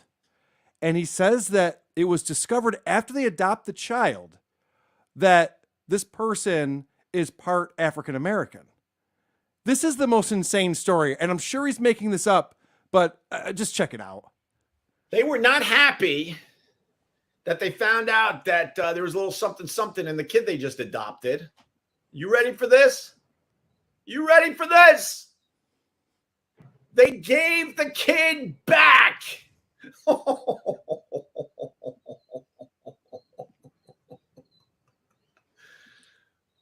And I'm not going to lie to you. The replacement kid, I got along with. The replacement kid was very, very cool. Very, very nice. I like her a lot. But the original, they gave back. How do you do that? Jesus. So what Opie just admitted is that he's friends with racists, like actively friendly with people who are obviously racists. Doesn't that seem a bit odd? Something. The kid's got a little something going on. I mean, that's even worse. What a fucking asshole. The kid's got a little something going on. Let me just say that if the kid would have get pulled over, he gets shot. Yeah, but give us a few more clues here, what you're talking about. I just thought that was the most insane thing. There's no way that's true. These people just returned their kid. Yeah. They're like, yeah, we didn't like it. Can we get another one? Sure. That's fine. Yeah, and then I don't he's think like, it works that way. And he's like, yeah, they're really good friends of ours. Yeah, this is coming from the guy who tried to return wine and bagels. Yeah, that's right. You're right. $32 for bagels? I don't think he knows how the world works. And the uncomfortable laughing afterwards. I mean, it is uncomfortable. Laugh at your own weird shit, thing to say. asshole. All right, Eric. I think it's time for Cringe of the week. Cringe of the week. You're not cringe of the week this week. Fuck! I will tell you this, though. Cringe of the week this week comes from me. This was not sent into me. This is something I happened to hear last night on a show that I listened to. This is the Drew and Mike show. They have this guy on, John Witz. And John Witz is in charge of some festival that's coming up at Royal Oak.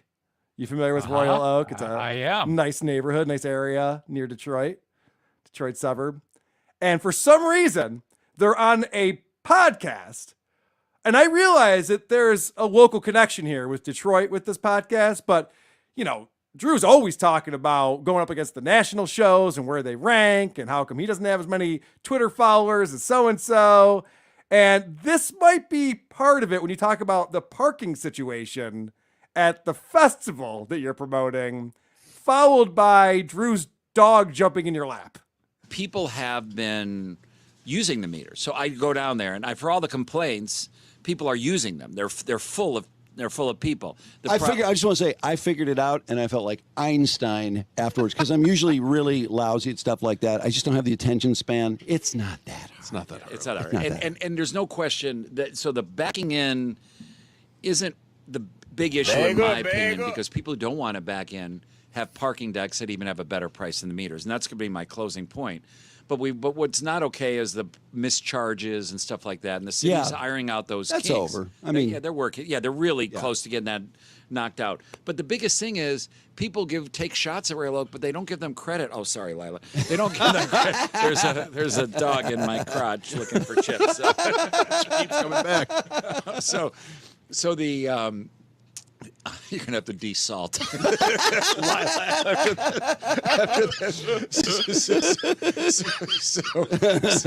So the Drew, I love you, but Cringe of the week. Cringe of the week. this went on for some time with this guy trying to promote this festival in Royal Oak while a dog is jumping all over him and attacking his crotch, which Oh my God. dynamite content.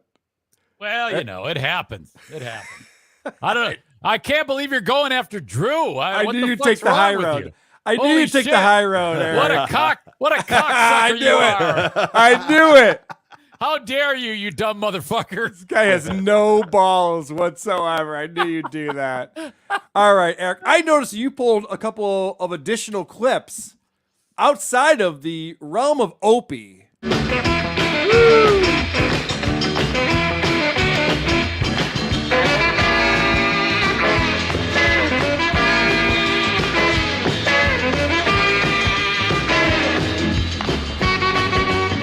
Gakia. What are you checking out with our friend Stuttering John? If I'm Joe Biden, I'm like, John, do not defend me when I fall off a fucking bike. Yeah. Listen to John struggle his way through this because someone mentioned it. And, you know, I mean, even anybody, Joe Biden is probably like, yeah, that was fucking crazy and stupid. I look like such an asshole. Yeah. And I mean, because if you were to actually watch when he did do that, he came to a stop. The left foot came out of the cage and the foot went on the ground. He's leaning on that foot.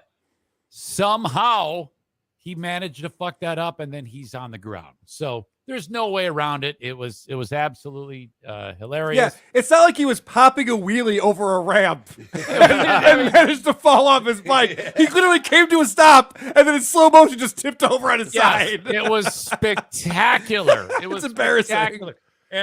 But John is offended that someone would mention that, and his way of defending Biden is by like, oh yeah, well, Donald Trump, I bet he couldn't. You know, he's doing this whole thing. That is my cut number 16. Biden fell off his bike. Ha ha ha. Yeah. Hey, at least Biden could ride a bike.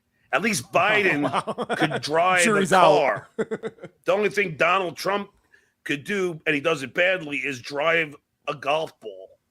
So please. Wait, didn't Trump just get a hole-in-one recently and it was like national news? It just seemed like he was searching for the insult that, well, at least Biden can ride a bike. Yeah, Biden might have fallen off a bike that was stationary, but Trump only averages 182 on his drive. So if anybody knows, when you bike like that, you have these spikes that lock in to the pedals, and it's not easy getting them out of the pedals. So for any idiot that thinks that somehow Biden, having dementia, then you are just, in fact, an idiot. I want to hear this new spinoff show where John talks about sporty equipment. Yes. I want to hear all about that. I just had the urge, like someone needed to punch the words out of him during that whole thing because he was like, stamp it. And also, Eric, is anyone pointing out that has anything to do with dementia? I don't think that's what anyone's saying on this one. When he doesn't know what he's talking about, we think that's dementia. When he falls off his bike, he's just an old man. He's just a feeble old man. It's just he's what Mr. Burns. Yeah. John also is he does a lot of things that kind of disgust me. And there's this one is my cut number 15. I've never felt anything but gross when I hear someone begging for money. Cut number 15. Well, during this broadcast, you can support my page by sending stars, a digital gift that helps me earn money. Yeah, help me out. And there's the link if you want to donate. Haven't got much PayPals lately. PayPal.me/John Melendez Inc.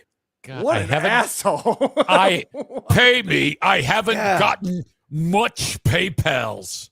Could he make it any more uninviting? Yeah. And also, he never thinks for a second, maybe I should be doing a better job. What am I doing wrong? He always just puts it on everyone else. Like, no one's even giving me money. John, your show sucks. Try being likable. You're pushing people away with your shitty content and your shitty behavior on top of it.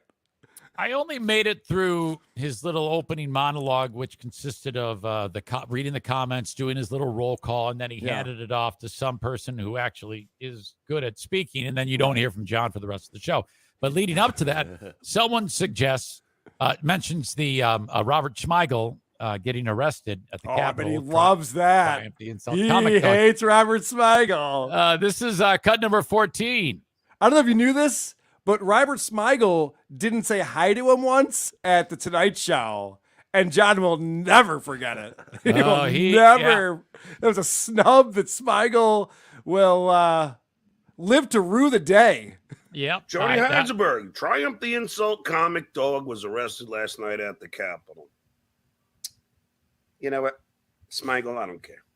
Really don't. I don't care. You're doing my act.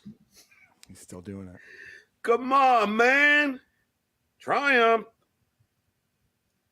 Bob, you're copying the Stuttering John thing. Ugh. You know that. I know that. We all know that.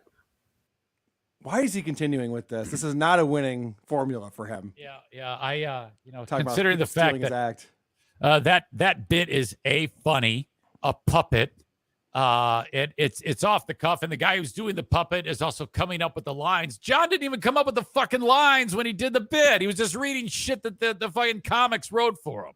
Triumph can talk to people we've never heard of and make it very funny. Whereas John would only talk to celebrities, and that's why it was funny, because normally you don't ask celebrities if their farts smell. But for some reason, John thinks that Triumph... By the way, John's bit wasn't original. He didn't come up with it. He's admitted this many times, and it was Howard's idea. He didn't write the jokes. Fred and Jackie did. And he's sitting here complaining and saying that Robert Smigel stole his bit. And also, this isn't Robert Smigel's only thing. Robert Smigel is a well-accomplished comedic writer who's been on numerous shows, writing tons of bits and sketches. And this fucking asshole's just like, he wouldn't even have a career if it weren't for me. We all know that. Wait, what? You retarded? Hey, can you explain to me, because you listen to more of him than I do, who are I think they're called the Midas Touch Brothers. Yeah, the Midas Touch Brothers. So they're a super PAC, and they're a Democratic super PAC. They raise a bunch of money, and they spend it foolishly. For example, when I was in Vegas, it wasn't long after the last presidential election, and they have this huge video screen that is, I mean, it probably rivals the size of the video screen where the Cowboys play. It's huge. Yeah. And it's got this big thing that says, "We did it." And it shows Biden and Harris, and it's celebrating the fact that they won the presidency. I don't know who this is for. You can't vote anymore. They won. It's over. It just says, "We did it." And it's got the Midas Touch Brothers logo on it. And I'm like, they're just wasting people's money. That's an expensive ad spot to just say like, hey, guess what, guys? The people we were rooting for to win the election won the election. These people are just wasting money. Anyway, do these people speak to him? Yeah, they go on his show from time to time. Yes. What the fuck? Yeah, I'm always amazed at how people want to associate with him. Well, they don't go on his show much anymore. They used to a lot, and I think there's a connection between Michael Popak and Stuttering John and the Midas Touch Brothers. So I think that's how we got to know them. And, a lot of people are just fans of the Howard Stern show. And so they're like, oh, Stuttering John, cool. Yeah, I want to talk to Stuttering John. They don't realize what's been going on for the last 5-6 years. So then they get on there and then they're like, oh, shit, what's happening? Wow. Right now? Remarkable. Absolutely remarkable. When he starts the show, occasionally he has music, okay? Yeah. And he has this song that he plays. It's not on every show, but it was on this one. And I've heard it before. But he hasn't figured out yet that the way his setup is, whenever anything is fed through, it has that weirdo internet-y sound where you really can't decipher what the fuck it is. Sounds like a really low bit rate or some shit like that. That is, if you could, this is my cut number 13. That's his intro song. Dancing on your grave, the day that we all have been waiting for. This is the combo we pray. Dancing on your grave, the Nothing about this fucking thing sounds good in any Right. way. Unprofessional in every way possible. Even if Yes. it sounded good, it's shit. And It doesn't sound good. It doesn't look good. The microphone he's using is disgusting. We've all pointed that out. Yeah.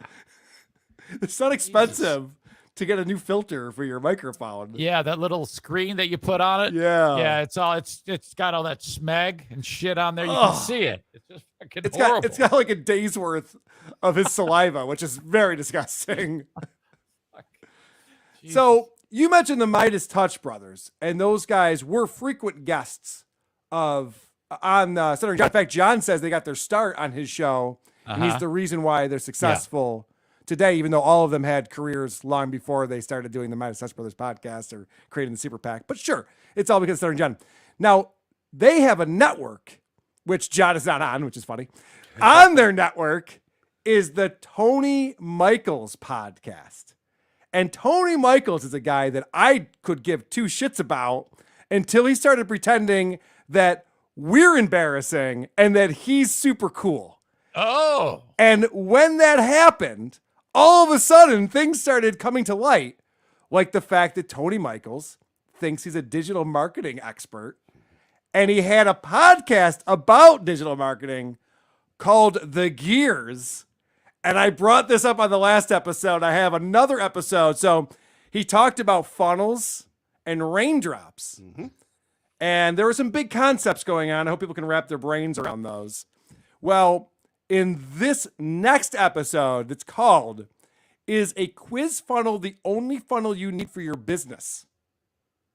All right. And I can tell by the look on your face, Eric, you're already confused. Yeah. This is going to get into some really deep knowledge of marketing and business in general. So I'll do my best to hold everyone's hand through this so I can kind of decipher what Tony's trying to say. I'm excited. It starts off, this is how the show starts. Good morning, everybody. This is Tony Michaels with the Gears Podcast. Today, we are going to talk about quiz funnels. And are they the best funnels? Are they? I don't know. Let's get it started. Good morning, everybody. It's Tony Michaels with the Gears Podcast. This is going great. You just said that. If your intro of your show is going to be good morning, this is Tony Michaels from the Gears Podcast, then don't, when you record the show, say good morning, this is Tony Michaels from the Gears Podcast. Yes. It's already been established. Just start. Just get after it. Just you know get what? into it. The thing is about that, I'm glad you bring that up because I think shows you spend too much time with all the basic shit that they've already read before they even fucking hit play. Yes. So what he does on this show is he goes for a walk every morning and he carries his phone around with him and records into his phone and then puts that out as a podcast. And he's not in good shape. It's like so Chad it's kind Zumock. of like Chad Zumock, but Tony Michaels is out of shape and a little overweight, very breathy, and everything moves very slowly with this guy. So I just want to warn you up front, he's not a good broadcaster in any way. So he wants to talk about quiz funnels. And he starts off talking about how he learned about them. I finished up my quiz funnels workshop on Digital Marketers Lab. And I wanted to talk about it this morning. Okay, so Tony is a member of digitalmarketer.com. And within this website, there's the lab section. And if you become a member of that, you can check out all these courses. And I found the course that he's talking about, and it retails for $295. All right, Eric. Okay, if you wanted to take this workshop, this online workshop, it would cost you about $300. And let me read you the description of this. Build a quiz to attract new qualified leads. Leverage your very own quiz funnel to generate thousands of red hot leads for your business 24 hours a day, 365 days a year. And I always think that when you're teaching me about something that I could use to help market my business and grow my business, I want to have things in all caps like thousands because I know it's legit. The other way I know this is legit, the digitalmarketer.com and their lab to learn how to become a digital marketer that Tony subscribes to. They have another workshop here called Launch a Successful Podcast That Grows Your Brand. Go from 0 to Podcast Pro as we cover everything you'll need to execute to launch the first 5 episodes of your show. I think I should take this course. Yeah, so he's Mr. I can do anything. I can teach you anything, and then he attaches a price tag to it. It could be no, this is not Tony. Tony's taking these courses. Okay, gotcha. And then he learns from those courses, then podcasts about it. So for me, Eric, I wouldn't even waste my time in one of these workshops. But what Tony does is he thinks it's so good that he not only wastes his time, he wants to waste your time with it. So I didn't see the actual workshop, but I get to hear secondhand from Tony what happened. And I want you to know how important this actually is. It's very, very, very, very important. Oh, okay. There's 4 varies. That's really important. Oh, fuck. Just telling you. So basically, he's regurgitating what he learned, and that's his podcast. Yes, precisely. Who the fuck would listen to this? So according to him, this quiz funnel that you have prospects take in order to become qualified leads, you ask them the right questions, but then you also have to pay attention to their answers because that will give you information about this prospect that will help you close the sale. Are you following this? Yep, This is pretty sure. basic I am. shit, right? Mm-hmm. So he actually says that and then says it again and then says it again. You also have to listen to what the customer is saying when they answer those questions. What I mean by that is that you can't just ask the questions and ignore their answer. Yeah, we get it. Yeah, I know how listening works. What I mean by that is pay attention to what they're saying when they answer. Yeah, no, I know. I get it. He's used to people not listening to him. Yeah, no shit. Did you ask the questions? Yeah, I asked the questions. What were the answers? I don't know. Who cares? Yeah. People are looking at their watch, looking at their phone. Like, Tony's talking again, looking at the sky. Everything's boring. So according to Tony, because he just took this course online and now he's an expert on this, he's telling you that you can learn about what people's pain points are and what solutions they'll need, what solutions you could sell them if you listen to their answers. And that sounds very confusing, I know. So there's an analogy here that makes it easier for you to understand. Okay, good. It is a sales funnel, but it does a couple different things, I think. Number one, you can kind of hide that whole sales thing, right? We're not really selling you something. We're just asking you some questions for you to get a diagnosis, right? Maybe it's like going to the doctor. You have a sore knee, or your ankle hurts, or you have this pain in your shoulder. And they ask you a series of questions to figure out what's wrong with whatever it is you have wrong. Slow down. And based on the questions that they ask and the listening that they do to your answers, they can diagnose or get a general diagnosis of your problem. Oh, I get it now. So we're doing the same thing in sales. Yeah, no shit. I get it. This is not a difficult concept to grasp. Maybe it is for him. It must be hard for him because he's like, all right, let me say this slower.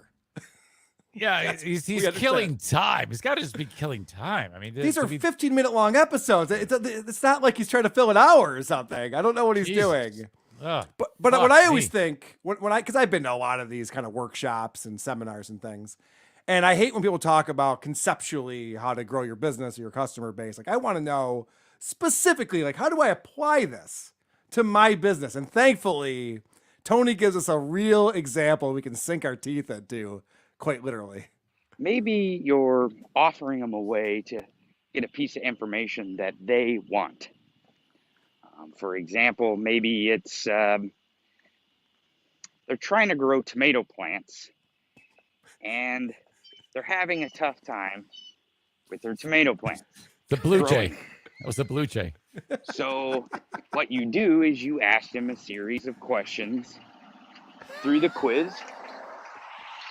Car.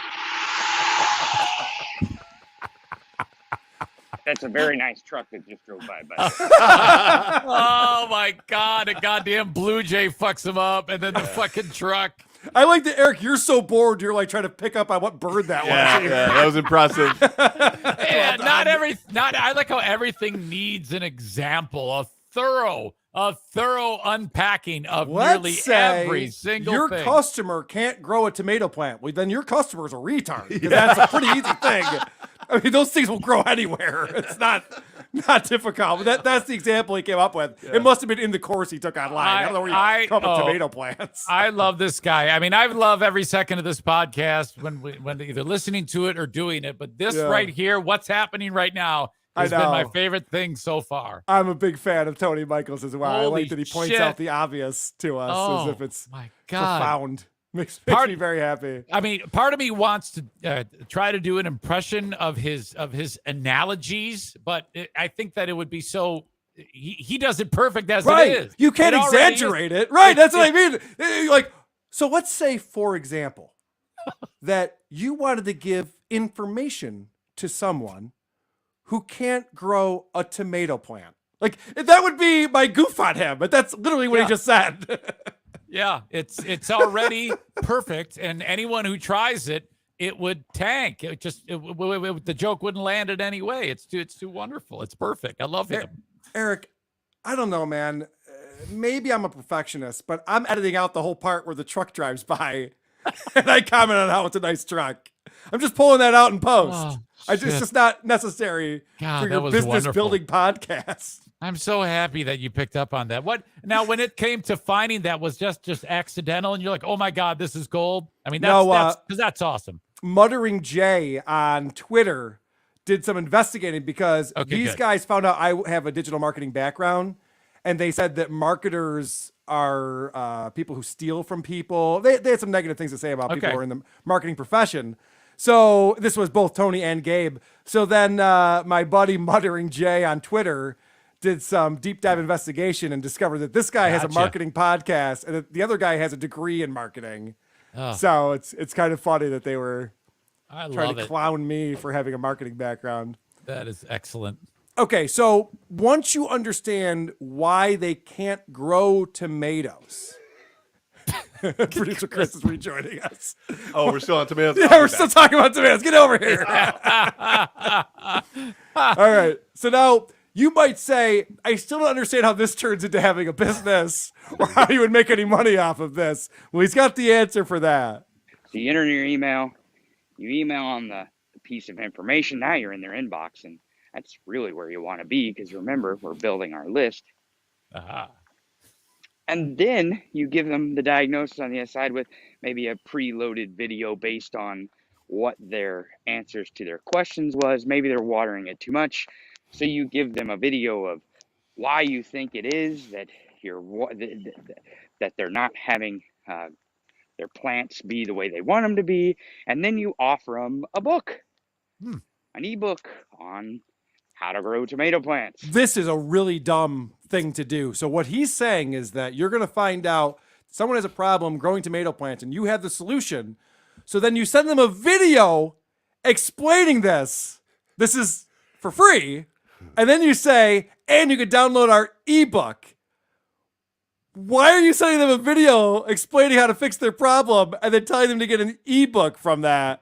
That sounds backwards to me. Like you've already given them the solution and now you want to sell them something? It's a horrible business model that you have. He seems like a kind of like a flim-flam man who his idea of getting people to spend money, he's of the belief that the more time they have invested in whatever it is they're trying to figure out, in this case, grow a tomato plant, the better chance you have of them buying your shit, which no one fucking does that because if anybody wants to find anything out in 3 seconds, they're going to have a YouTube video of it and that's the end of it. Yeah, but if you can get into their inbox, Eric, that's where you want to be. Because I was looking through some of the topics and descriptions of these various episodes of the Gears podcast, and this one jumped out at me. There's an episode called FB Hack, using FB groups to build your email list, ! And it says, today, Tony Michaels talks about building your list. The most important thing in business is to have a list. No, the most important thing in business is to have a good product. You fucking retard. This Sure. guy thinks that like as long as you have a list of people that you can email ad nauseum, they'll eventually become your customer. What are you trying to sell them? I want to show them how to water a tomato plant. Well, guess what? You're not going to make a lot of sales on that because, as Eric pointed out, people will figure that one out. There's already tutorials out there on that one. Oh my God. Fucking idiot. What would that video be that he would send? Just somebody watering or not watering? Well, what would the solution This be? is great because he goes on about more of how to turn this into an actual business model.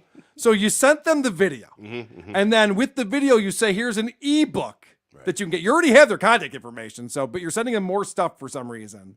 Right. And then this is how you really connect with the customer.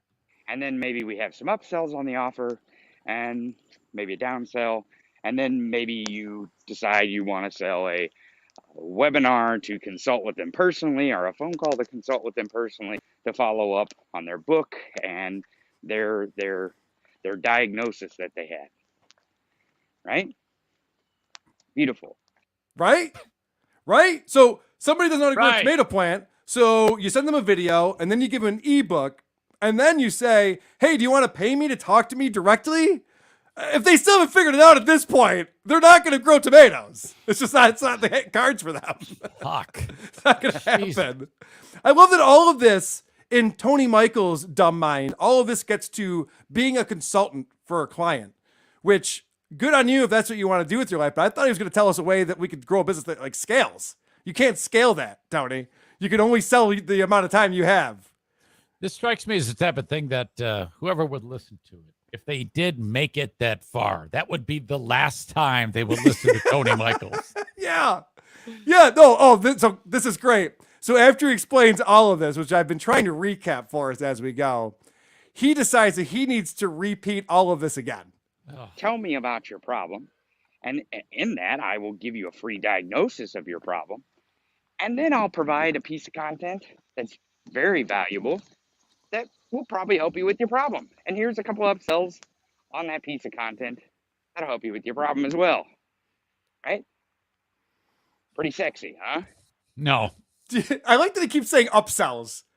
Like he says these words. I don't think he knows how to actually apply them in any type of business sense. Like have some upsells, have a downsell. And I've been in business a long time. Downsell is something I wasn't familiar with. Are you familiar with what a downsell is, Eric? No. What is it? All right, so it's used by like used car salesmen and shit. It's when you get a customer in who can't afford the thing you're trying to sell them, and then you go, oh, well, actually, we have a piece of shit over here that you can afford if you want to buy that instead. Like a downsell should never be your strategy. How successful were you? Well, I sold a lot of people some shit that I had lying around, so that's pretty good. I don't think he understands any of this shit. And he's telling this to us like this is going to blow our mind. Like, oh my God, I'm so glad you went on digitalmarketer.com to learn all of this stuff from an online workshop and then spread your knowledge onto us. It's ego. This is all ego. He's had some success at some point doing something, and now his ego is getting in the way of actually making sense. So then he goes on to explain who he learned all of this from. But the quiz funnel does a really good job, and really the training on Digital Marketer Lab in the workshops area, if you ever get a chance to watch that training, it's fantastic. It's the guy who actually owns Bucket.io, Bucket.io, which is a quiz survey software. So Crickets. it's kind of like the front end of quiz Actual funnels crickets. or some other funnel softwares. Actual crickets. I think I heard a tumbleweed. That's a goddamn cricket going, all right, you need this. You need this. Here we go. This one's for you. So I actually listened to what he had to say there. And what he just said was, this workshop was so great. It was presented by a guy who's the CEO of a company called Bucket.io that sells quiz funnel software. So this dolt doesn't realize that he's the one being sold to. And he's sitting there going, I know how to grow your business. I just learned about this thing that you could do. No, you're the customer, idiot. Do you not realize that? You're going around telling everybody, hey, you got to buy cars from this car dealership. They give you the best deals. Like, you are a mark.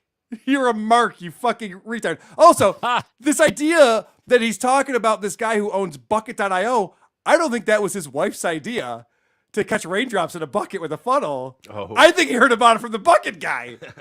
That'd be my guess. He owns a company called Bucket. Yeah. He's giving away the secret, my I think. God. He's trying to That pretend is like his wife came up fantastic. with that.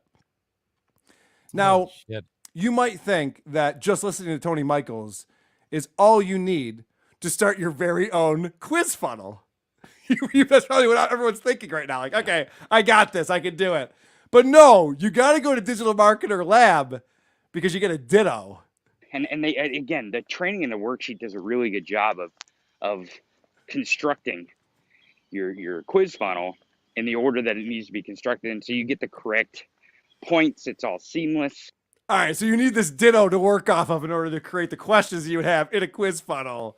Don't try it on your own. You wouldn't be able to figure it out. It's all very complicated. This guy says nothing. He's unhelpful fuck. in every single way. Yeah. Jesus. And the best part is, I love that he ends the show asking you to subscribe to his podcast for a very good reason. I'll leave you with that. It is Sunday, but I'm going to finish up my walk here. And don't forget to subscribe to the Gears podcast. We like to have you here. The more people we get to subscribe, the easier it's going to be to get guests on here, and you can stop listening to me rant and rave. And I can actually ask experts about some of these questions that we may have, and go down in some rabbit holes and teach you some things. So this is Tony Michaels with the Gears podcast. Please subscribe, and we'll see you tomorrow. So he literally said, subscribe to my show so that one day it'll actually be good. Yeah. So that you will hear less of me. Yeah, He's yeah. holding them hostage. He's holding these people hostage. You got to subscribe and listen to how shitty I am. If more of you listen to how shitty I am, you will have less shit. Yeah. He says the opposite of you, Eric. Look, dude, this sucks. Less you, more me going forward. No offense. Tony says, less me, more of people who are actually experts, the better the show will be. So subscribe so I can actually get some experts on and make this show listenable. I am so disgusted with myself right now. Just hearing that, it's like, what an asshole. It's just not the way it works at all. Eric, what a fun time we had today.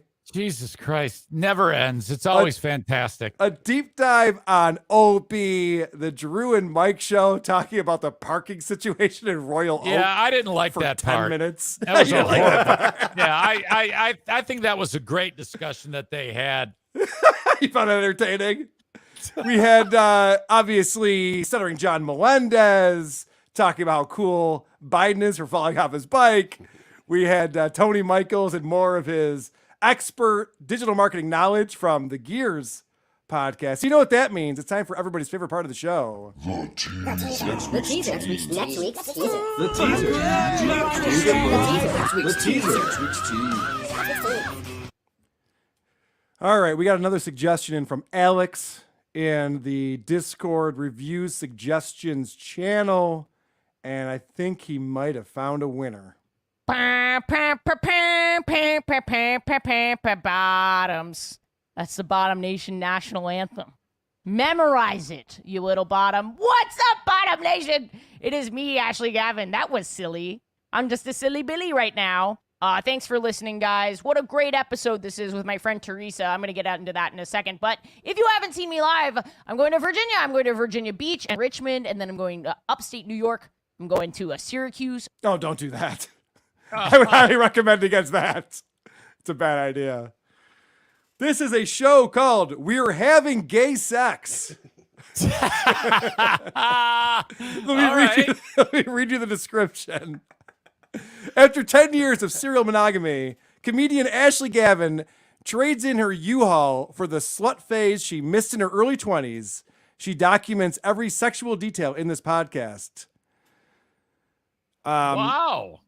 Yeah. So this is a lesbian talking about having gay sex.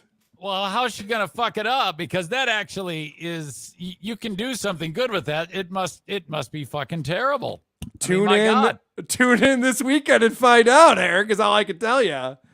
Great premise. As you guys know, we've been doing the next week's teaser, and now we go twice a week. Yes. So maybe it doesn't make sense to have that. So Crippled Jesus reached out to me. He put together a new jingle or sounder for this. CJ. And let me know what you guys think, if we should be using this one instead. I'll say this to start off. The one that you normally hear, that one is 9.8 seconds. This one is 26.8.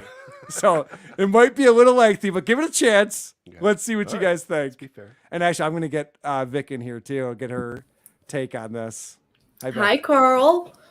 All right, check this out. Coming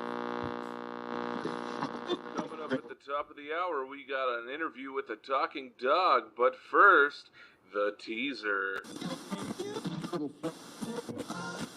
Sunday. Who are these podcasts? WATP. Be here or be queer. Well, that's good. I'll let the Reddit decide whether we want to use that. Hey, Carl! Oh, there he is! Crippled Jesus. What's up, CJ? I got a new intro for you that takes longer than me to complete a sentence. Also, when he sent this to me, he wrote in there, I'm not good at using audio editing software. So that's always a good selling point when you're sending me bits. Oh, that sounded like fuck. Well, don't let Eric sway you one way or another when you're voting on whether we should use it or not. God, that was terrible. Honestly, I don't mind just using the next week's teaser, even if it doesn't make sense. I mean, the Drew and Mike show, Mike passed away years ago, and they haven't changed anything, so why would I change? That's what you should focus on. All right. Well, that's what that is. Eric, I want to thank you for coming on the show. I want to promote the Eric Zane show. Oh, thank you. I appreciate that. Thank you so much. Just, wherever you download podcasts, there I am. If you feel like it, or ericzaneshow.com. I'm supposed to do a show for Compound, and I keep putting it off. And I feel like an asshole. I know. I should. You've done what, 3 episodes for them so far? 5. Five. 5. And I need to do more. I need to get caught up then, because your shows are great on there. And E-Rock is like, you should do more of these. I'm like, yeah, I know, but I get so GD busy that it just, something's got to give. So I think you should get a co-star like Vic on there for the Compound show. You need a wet towel. Yes, no, I wouldn't subject you to that. Thank God. Okay. All right, Eric. Thanks so much for coming on, buddy. Hey, I appreciate you guys having me as always. Thank you so much. Okay. All right. EricZaneShow.com is where you go to get all the information and the link to the Patreon to support our friend Eric. Thanks guys. All right, Vic. Now it's just us. We got that guy out of here. Now we can have some fun. Old. Jesus. How you feeling, Vic? Oh, fantastic. Are you better now? You over COVID? I have spicy lungs, but that's about it. What does that mean? My lungs just don't work the same. Interesting. Yeah. You have to come out for air more often? Yeah. All right. Well, we heard about Opie's COVID. I want to talk to Vic all about her COVID. Yeah, the COVID. Yeah. But please join us again this weekend. It may be the episode we find out once and for all. Who are these podcasts? Sleep well, every pony. Farting in the mosh pits of morning radio. Okay. Great show. Good job, everybody. Great job, everyone. All right, Vic, let's get right into it. Do we have any reviews that you want to read to us? You got 3 new ones. Reviews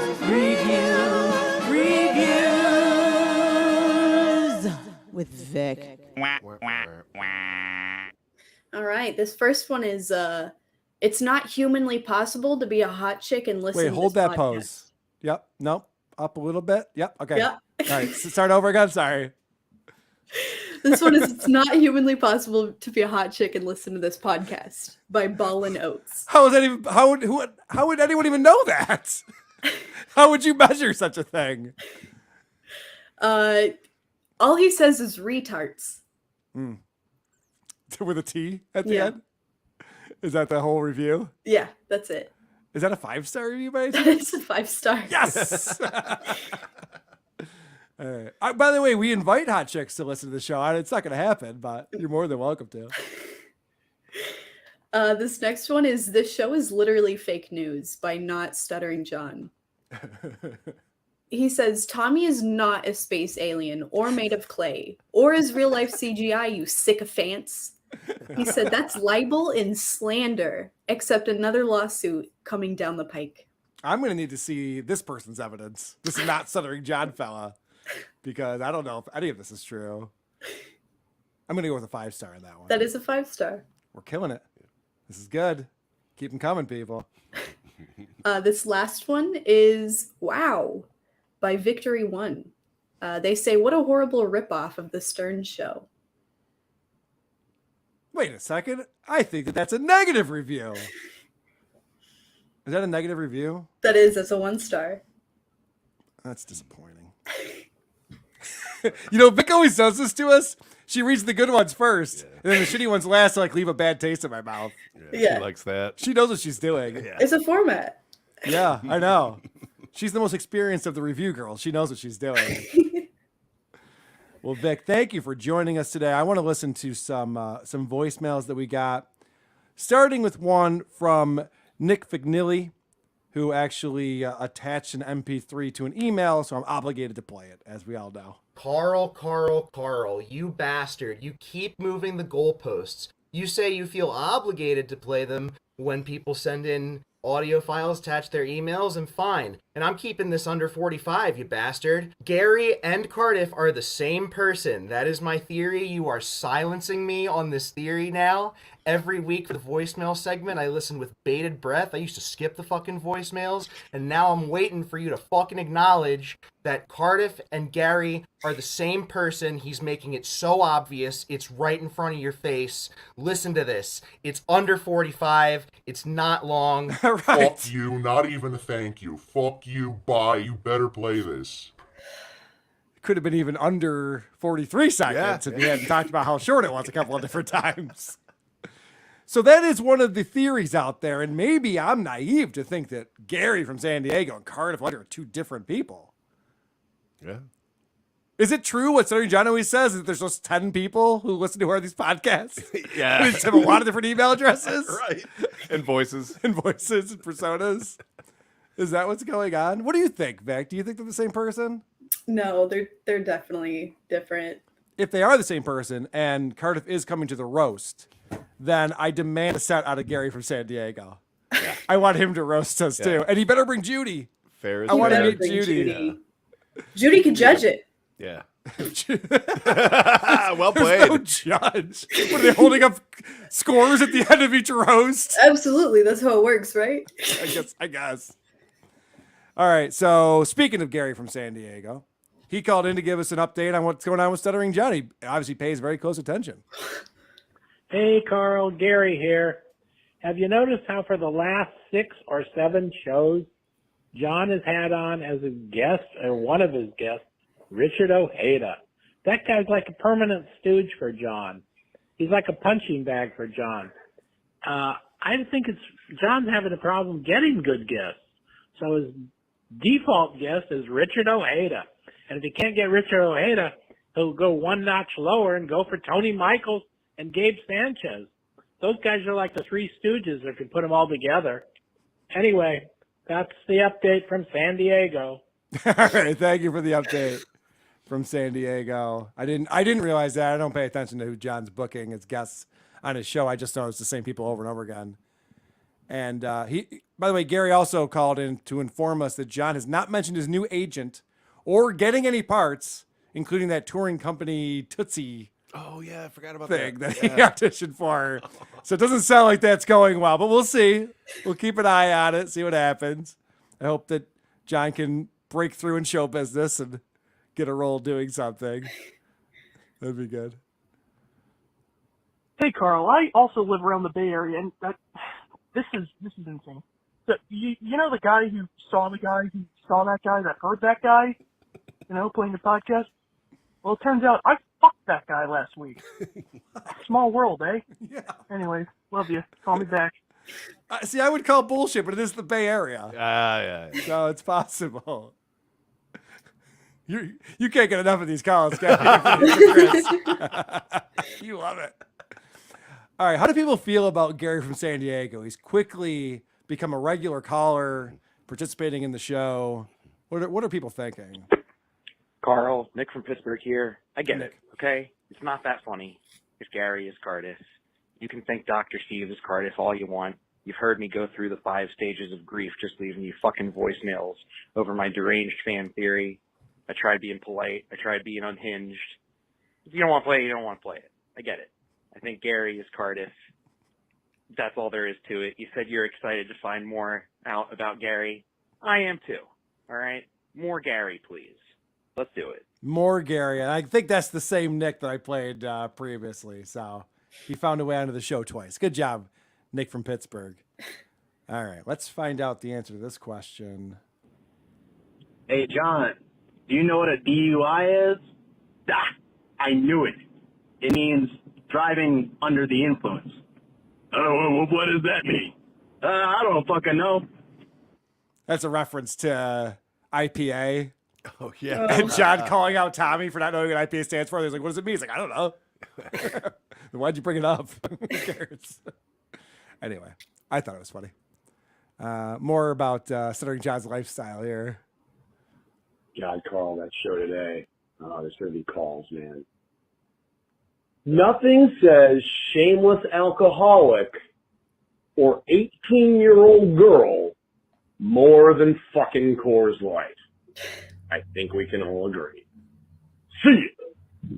Yeah, Coors Light is obviously their target audience is 18-year-old girls, so they put the My Little Ponies figurines in the 18 packs. You've seen that. I don't know. I'm not following that logic, but apparently Coors Lights are for children.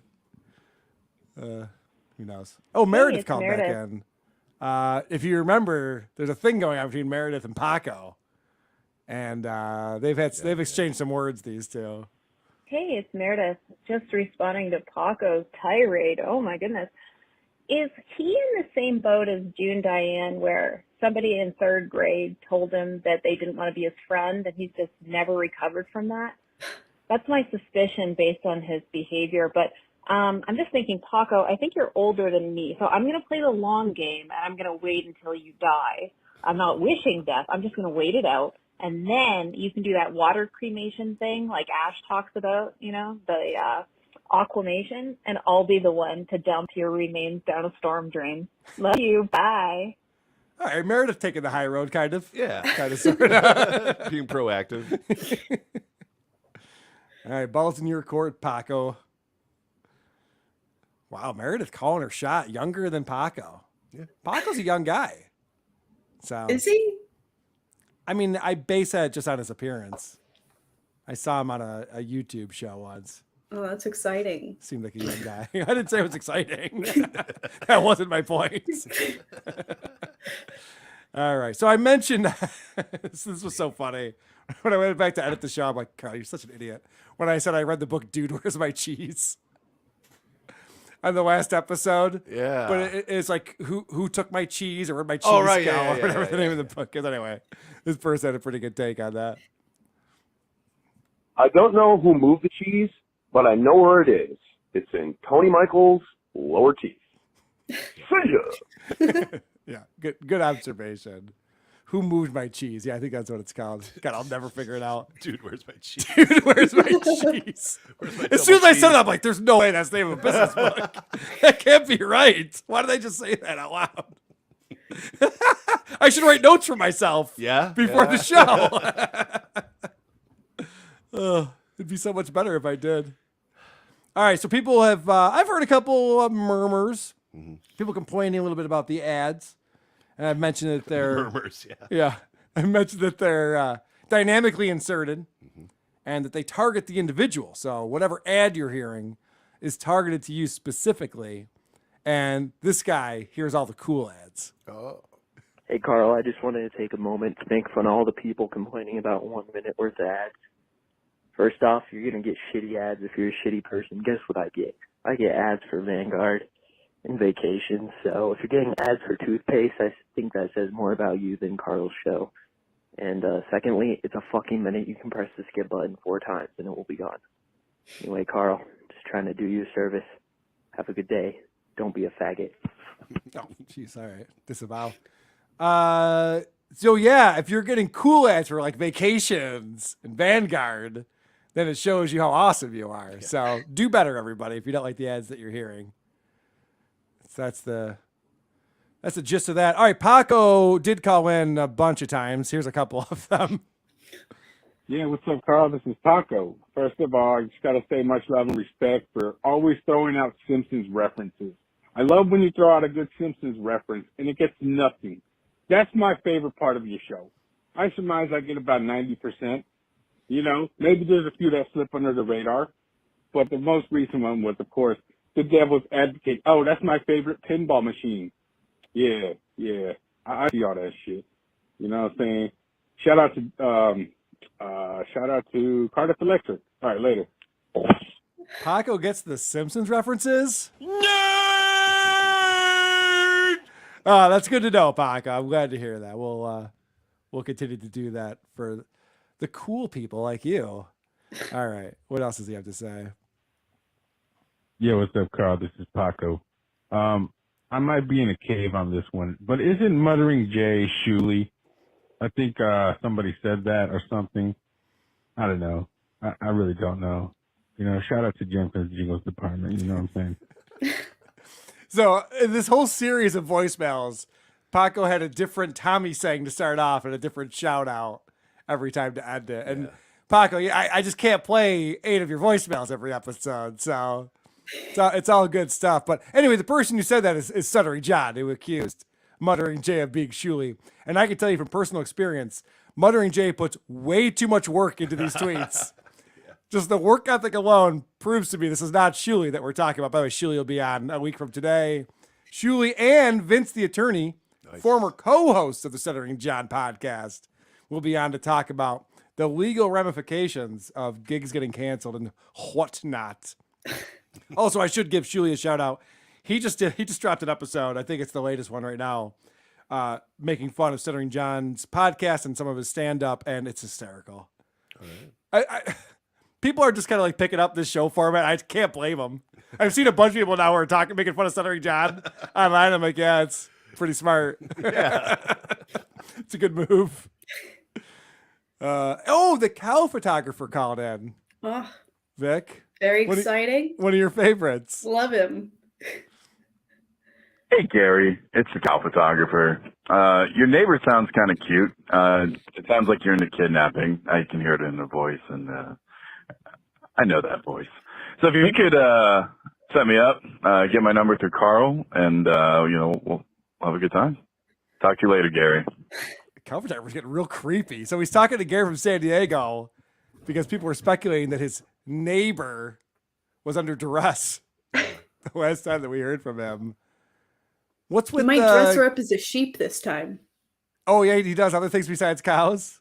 I think so. It's probably next. Some Yeah. barnyard animals. I like that he's excited about kidnapping.